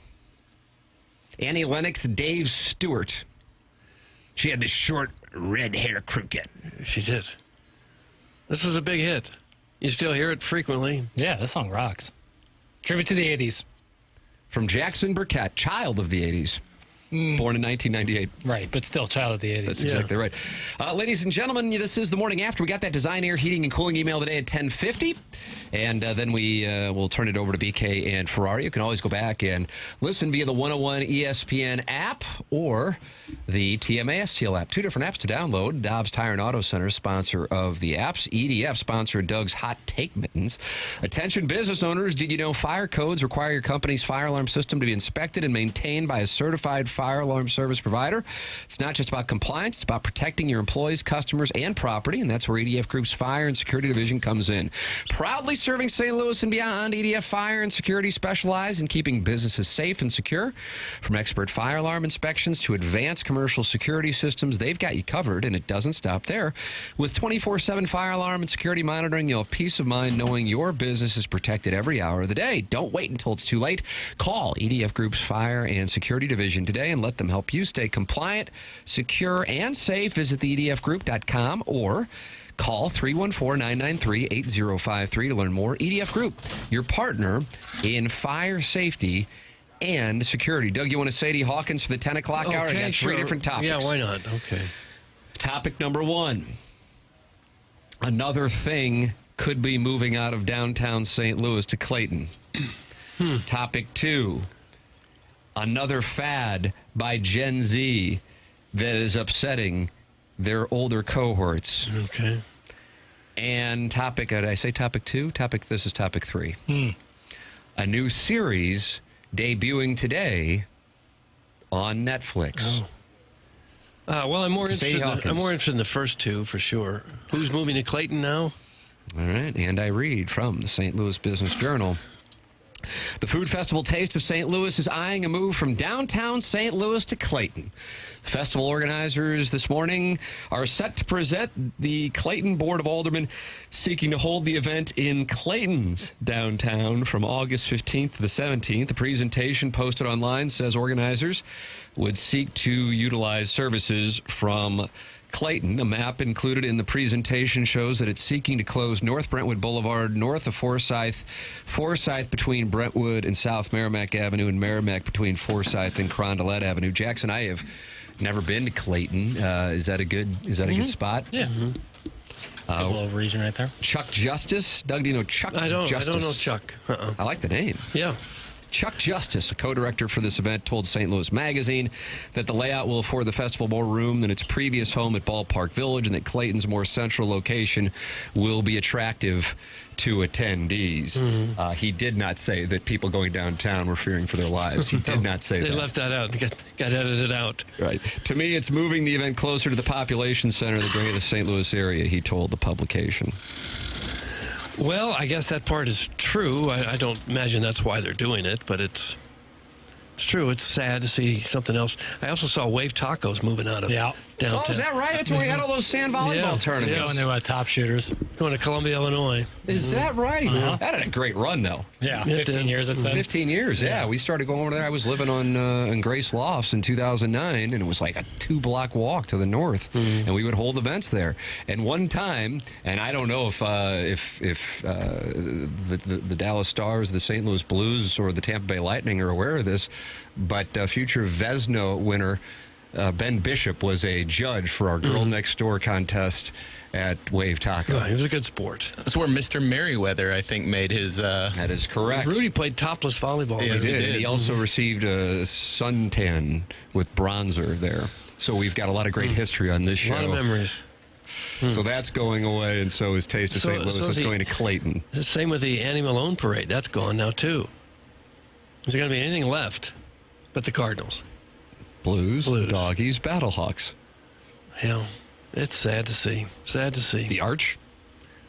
Yeah, maybe this project where they're tearing down the spaghetti Millennium factory? Hotel, that's still there. Or maybe this Millennium Hotel project will jumpstart some progress down there. Do you know we have the best fans in baseball in St. Louis? Oh, that's awesome. Mm-hmm. What about Old Spaghetti Factory? You didn't even comment on that. I know it's there. I've never eaten there. We're going there for lunch today? It was a nice kind of base of pasta at noon? It was kind of across the street, right, from where our first station was. Where you at on lunch pasta? You know, I don't mind. If I'm hungry, it doesn't matter. Kind of aggressive. A lot of carbs. At least you got much of the day to walk it off. Yeah, it could be okay. The show me's that you guys would give away the prizes for the wing and fry party. Is that still going down there? I don't know. I don't hang out at the landing as often as I should. Not when you're finished at KMOV, you don't go over to show I me's? don't work there anymore. What's better, lunch pasta or lunch wing and fry party? Lunch pasta. Okay. Well, if it's an Alfredo. Why would you be down on pasta for lunch? It just seems like a heavy lunch. Maybe you don't eat so much. Fair. Pro tip. Christopher Cross is coming to Riverport on August 5th. That's from the Veiled Prophet. Riverport. He said pro tip? It's not pro tip. It hasn't been called Riverport in, what, in 20 years? I think it's a great pro tip, and I'm excited to see it. Mount Rushmore of Christopher Cross songs go. Oh, This is Jackson's 80s tribute day. Arthur? Didn't he do the theme for Arthur? Yeah, that's If You Get Caught Between the Moon and New York City. The theme from Arthur. Is this the guy who wore his clothes backwards? That's the rap group that Mac Daddy and of course his friend the Daddy Mac. Love Circus of Life. That's correct. Think of Laura in Ride Like the Wind. There's your Mount Rushmore of Christopher Cross songs. I mean, I don't think you can go wrong with returning with the opening riff from Sailing, and it's going to put everybody in the 101 ESPN audience in a great place. He didn't look like what you thought he would look like because he was a big, husky brute of a guy, and he sang with this high tenor voice. But he had some big hits, that's for sure. Is that Yacht Rock? Oh, yeah. Yeah, it is considered Yacht Rock. Mm-hmm. Jack Patrick's is still rolling, Doug. And that's on from the Stephen landing? Wildwood. That's on the landing? Got a great burger. All right. Just go ahead and move the arch over the Blanchette Bridge. That's from Thanks, comma, Dad. Could be coming. It's going to be hard to move it, though. Hard to move it. I think Festus is in the running with the representation as shown on this show. One leg of the arch in Festus and the other in Crystal City. Yeah, it makes all the sense in the world. Email it morning after at InsideSTL.com for the Design, Air, Heating, and Cooling email of the day. Tim McKernan, Doug Vaughn, Chairman Kurt, Jackson Burkett with you. This is the Morning After, presented to you by Brown and Crouppen on 101 ESPN and the TMA STL YouTube chat.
You like this, Doug? Yeah, this is a nice song. It's settling in. Yeah, yacht rock I do enjoy. You get settled in like this at 100 West Dental with Dr. Brandon Pryor. Mm-hmm. I wonder if they play this. I could see them playing this at 100 West Dental. It's on Manchester. When you're getting a root canal or something? Might settle your nerves. Well, they built brand new office with the most modern technology with the patient experience front of mind. One of the very few dental offices that offer virtual consultations with the doctor. They are online at 100westdental.com. No phone call needed to get in. Just check the calendar online for availability and book right then and there. A very procedure-specific approach to dentistry. No insurance, no problem. The membership plan aids in the cost of dental work for those who don't have dental insurance. It's 100 West Dental. They have a huge offer going on right now that if you mention my name, you get $1,000 off in Invisalign. On the fence about Invisalign, they have a digital scanner that can show you a simulation of what it'll look like before you even go through with it. It's 100westdental.com, 100westdental.com. Or call 636-585-0100. Doug, Gen Z is now ghosting people, and it's causing problems. This is from Jackson's dossier, which is brought to you by Stiefel. While it's long been known that employers are ghosting job applicants during the hiring process, job seekers are also doing their fair share of disappearing during the job hunt. Newsweek spoke to 4 experts about what's behind this trend. A new report from Number Barn. Oh, I like that. There is no more credible source in America than Number Barn. Who wants to be Number Barn in the text inbox? Showed the extent to which applicants were in turn ghosting potential employers and found this was especially common among younger generations. Roughly 41% of Gen Z job seekers admitted to ghosting a potential employer, while 37% of millennials said the same. Why does this matter? Doug, you might wonder why this matters. No, I think I know why they do that. They do this. Oh, it says why it matters. Oh. What is your theory as to why they do it? They don't want the job, but they have to apply for so many jobs to remain on unemployment. Jackson, what do you think about that? Jackson's irritated by that answer. You think that's right? I think that they're, like, if they don't get the job or don't want it, instead of doing a formal, hey, appreciate it, but I'm going to go somewhere else, they just say nothing and assume that will suffice. Well, when that's not really right, in my opinion. You know, never hurts to reach out. Mm-hmm. That's just like a blanket statement. Never hurts to reach out. If you're out there today, reach out. Thanks anyway. Yeah. Right. But I think it's the overall ghosting is like, I had a question there, like, is that the biggest social faux pas in 2025? Sometimes you get so buried in emails, you didn't mean to ghost somebody. You just didn't see it, or you didn't have an hour to go through all your emails. Yeah, it's tough. And sometimes, like, you're finally, like, unwinding for the day. It's 9 o'clock, and someone sends you some text about something. You're like, I don't really, like, want to stare at my phone for another 5 minutes. You taking a shot at me? No, because I just took a shot at me. I just usually just like your message. But nobody takes shots at Tim around here. Thank you. The like, love, emphasize thing that Apple does is a real game changer when it comes to responding to texts. Because it's like, I saw you, I read you, but I'm not necessarily going to type out a response. Right. Yeah, it's a real. You're done talking. It's a real game changer. Okay. Because you don't have to ghost people. But people are ghosting. And is there a bigger social... what was the equivalent... This is a tribute to the 80s. What was the equivalent of ghosting somebody? Not getting a call back. Yeah. Phone call back. Giving somebody a fake phone number? You guys ever pull that move? Do that. But it was... I had it pulled on me. It wasn't uncommon to not get somebody's call. 2 days ago at the White Castle drive-thru off Manchester, right there by 100 West Dental, actually. Toe tapping? No, it used to be if you weren't there right by your phone, you missed the call. Right. And then you were doomed. Answering machine, right? Thank you. Well, then the answering machine kind of helped. Yeah. But when I was a kid, there was no answering machines either. Did you ever rock a pager? You have a pager on you? I had a Channel 4 pager for a while, yeah. That doesn't seem like a great time in American history. The pager season? Well, you get paged, then you have to go find a payphone, call the number. That's all people knew at the time. So yeah, I guess. They thought that was, really you have a lot up in the world. I feel like the pager guy was really happy to have that, kind of like the guy when the Bluetooth headsets first came around. Yeah. Mm-hmm. Really proud to wear those things. Did you have to have a lot of loose change in your pockets at all times? Yeah, for phone calls, yeah. Yeah, put some change in your pocket. Bad beat. I hate loose change in my pockets. DJ Patty Cake says Gen Z doesn't have the mental capacity to have difficult conversations and or have never been taught proper edict. Okay. That's a nice blanket statement for a group of millions of people. Well,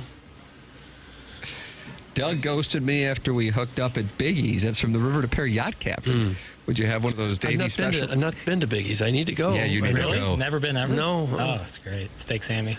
Oh, yeah, Bill. You can get waffle fries. Oh, really? Pizza's very good. At David Price, he doesn't mess around, eh? Yeah. You can just watch people get takeout like Chairman Steve, listener of the year. Sit on the other side of the street. You sit, you park, and you watch them come out with the bags of food. Odd. Wonder what they ordered. We got the Design Air Heating and Cooling email today coming up in a matter of moments. The program is called TMA. They're active in that YouTube chat. That YouTube chat now sponsored by Michelob Ultra. Welcome aboard. Not surprising, it looks hot in the studio with Tim sitting there. That's from MD 2020. It is hot. That's why they have brought it. Can you see all the things that have been brought in? Right over Chairman's head. Somebody said it was like a hamster cage back here with little tubes to go gerbling in. I don't know what's happening. It's like an elephant trunk. It's blowing right on me, though. It's really nice. Oh, my gosh. It's not making its way over to this region. I think I'm in the cute northeast cute corner. Stiefel passed on at Schaefer Door Company. He did purchase it. Smart move there by Jason Gosrow. All right, we have the Design Air Heating and Cooling email today coming up. This is TMA 101 ESPN.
This is Action Jackson with a Sports Center update driven by Johnny Londoff Chevrolet and Johnny Londoff Autoplex. The Green Bay Packers have submitted a rule proposal to ban the tush-push quarterback sneak.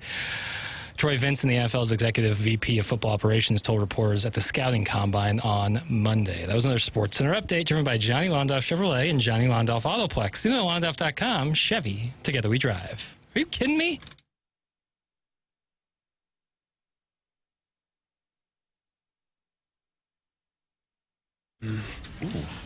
Got that Design Air Heating and Cooling email today coming up.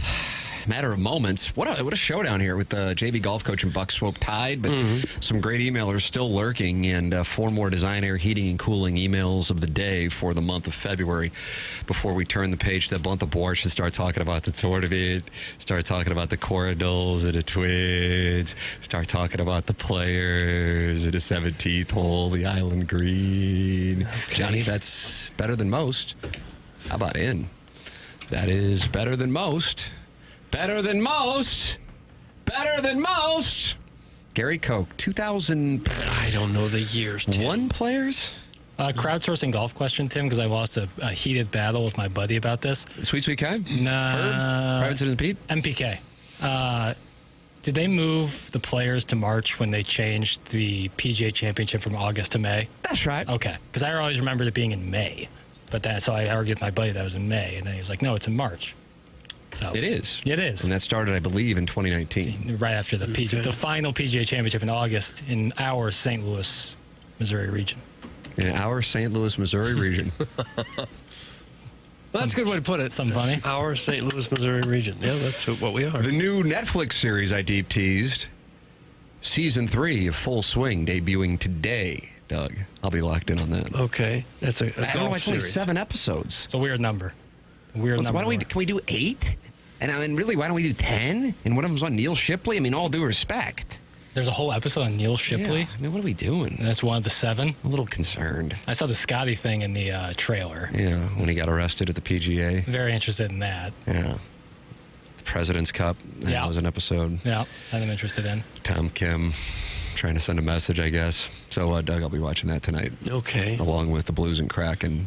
And maybe I'll lay a small taste on Missouri minus 13.5, but not the number I wanted to. Down to 12.5. Oh, we're moving lines. Mm-hmm. All right. 12.5. Mentality moves testosterone levels. If you're dealing with low energy, low motivation, you're tired all the time, weight gain, muscle loss, especially putting on belly fat, these are symptoms of low testosterone. Mentality is a local healthcare facility that specializes in helping men feel and perform at their very best. Board-certified physicians providing a full physical consultation and blood panel analysis, all during your first visit. I've gotten treated there, or I've gotten tested there, I should say, and got my free testosterone levels. Many doctors overlook that. Mentality does not, and that ensures your treatment is tailored to your body. It's Mentality. This year, stop settling for a fraction of your potential.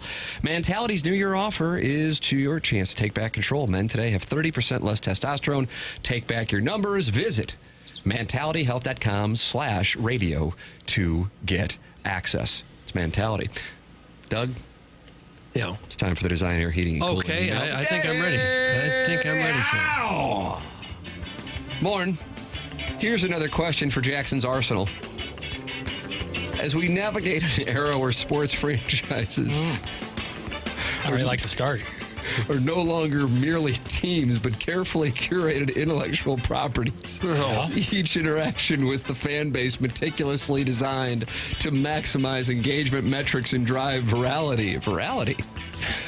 Viral sports franchises. Have we reached a point where fandom itself has become an aesthetic experience rather than an organic emotional connection? Are we still watching sports, or are we simply consuming them algorithmically fed highlight reels? Oh, this is good stuff. I mean, it's a little similar. Word salad. Well, it's similar to what he said yesterday. Like some variation. And micro-targeted narratives designed to elicit just the right level of nostalgia and outrage to keep us engaged. And in the same way that here's a pop culture reference. I can smell it. That Wes Anderson meticulously arranges his frames. True. I-M-B-U-I-N-G. Doug, how do you pronounce that word? I-M-B-U-I-N-G? I've never seen it before. I don't think. Imbuing. You guys familiar with that one? Mm-hmm. Is that right? imbuing each shot with a heightened sense of artifice and control. Modern sports franchises followed suit, crafting not just teams. Okay, that's enough. I really like that one. Yeah, let him go, Doug. I like that one. But entire cinematic universes of branded content and hyper-stylized storytelling. Is the contemporary fan more of an active participant in their team's legacy, or have they become? This is good. Is it just a yes or no answer they're looking for here? Wow. An unwitting extra in a broader production where the illusion of agency is carefully maintained but never truly granted. Today's lick shooter, that's from Mr. Licks. That's a great question. Mr. Lick. It wasn't a great question. It was nonsense. He's trying to be funny, but it's actually It wasn't nonsense. If you followed along, it actually made sense. It didn't. We flash back to June of 2007. The Cardinals were languishing behind the Brewers and went out and acquired 20-game loser Mike Maroth. That is true. The Blues had 3 first-round picks in the NHL entry draft, selecting Lars Eller, Ian Cole, and David Perron. The San Antonio Spurs swept LeBron's Cavs, with Tony Parker winning Finals MVP. Angel Cabrera held off Tiger Woods to win the U.S. Open at Oakmont. Dan Caesar reported that Tim McKernan appears to be done grinding with Bob Fesco. But I think the lead is that in a men's room at the Minneapolis St. Paul airport, a U.S. Senator named Larry Craig was arrested by an undercover cop on suspicion of disorderly conduct. The nature of the alleged activity has been categorized by some as cottaging. Doug, you ever heard the term cottaging? No, I haven't. I like that. Cottaging is a slang term originating from the UK, referring to anonymous sex between men in a public lavatory. DBA, a cottage, or cruising for sexual partners with the intention of having sex elsewhere. According to the police report, is that a new report? The police officer sat in a bathroom stall as part of an undercover operation investigating complaints of sexual activity in the restroom. Worst job in all of law enforcement. Sit there on the toilet all day and hope someone taps with a wide base. Likes to be so asleep. That's your job. Likes to be so asleep. Went to the police academy and FBI academy, all that. After about 13 minutes of sitting in the stall, the police officer observed Craig lingering outside and frequently peeking through the crack of the door of the stall. Craig then entered the stall to the left of the officer's stall. Craig tapped his right foot, then tapped his toe several times and moved his foot closer to the cop's foot. The presence of others did not seem to deter Craig as he moved his right foot so that it touched the side of the cop's left foot in the next stall. Wow, this guy sounds like a real LBH. Loser back home. Not what he has here. And that's from Buck Swope. Buck Swope with a nice little email this morning. About 4 hours ago, you guys were talking about sky pigging and the slow release of braised boy beef in the Lambert powder room. There's a powder room at Lambert? I don't think so. I don't have much experience at Lambert, but is it still considered sky pigging if you're served ahi tuna on your grandpa's G6 at 40,000 feet? Another breaking news, my monogramming business is dealing with a corporate dissolution. I know this comes as a shock to most, but to be transparent, we haven't had a customer outside of family in over 5 years. We are now changing our model to by appointment only. I'm hoping this will bring more of the upper echelon blokes straight to my house for a more intimate needlepoint consultation while my weeble wobble husband watches. Any hoodles, you guys keep mentioning Festus. What is that? Sounds like a muskrat or something. I'm a bad girl, and I'm continuing to test things. Doug, that's from our January winner, the self-made stay-at-home Ledoux mom. Self-made stay-at-home Ledoux mom. Good morning, gentlemen and Jackson. I wasn't going to email in today, but I'm halfway through a case of ultras, as is the duty of anyone in the YouTube chat. And I just finished the Segi with Doug guessing the top 5 center fielders in the league. Just wanted to give props for being so spot on. That kind of analysis is why I come here for all of my sports information. Well, that and the cute boys, of course. Can someone go do a wellness check on Andy Banker? Poor fella sounded like he hasn't slept in a solid week. Probably up all night worried about Mom's Deli. I'm sure he'll get amped up today when J.G. Wentworth goes yard again in J.G. Wentworth. Goes yard again in spring training. Anyway, got to go crack another one before this interview right after the show. Have a good one. That's from the YouTube chat. YouTube chat. Gentlemen, I just wanted to commend the team on the riveting Best Of segment last night on TMA All Day. Nothing quite says peak entertainment like a full hour of Iggy, former producer turned content creation juggernaut, employing Cucky as a full-time volunteer manager of everything, painstakingly listing every teacher he's ever had from preschool to writing 101 at UMSL, only to pivot seamlessly into his conversion rates at grade school dances and the hottest high school quarterbacks. The bar has been set, and I eagerly await next week's Best Of, featuring Jackson listing of his best friend Oatmeal's favorite Call of Duty maps and all the random chicks he just sort of kind of knows and brings onto the presentation. And that's normal somehow. Best, that's from Marty Horowitz, MD. Marty Horowitz, MD.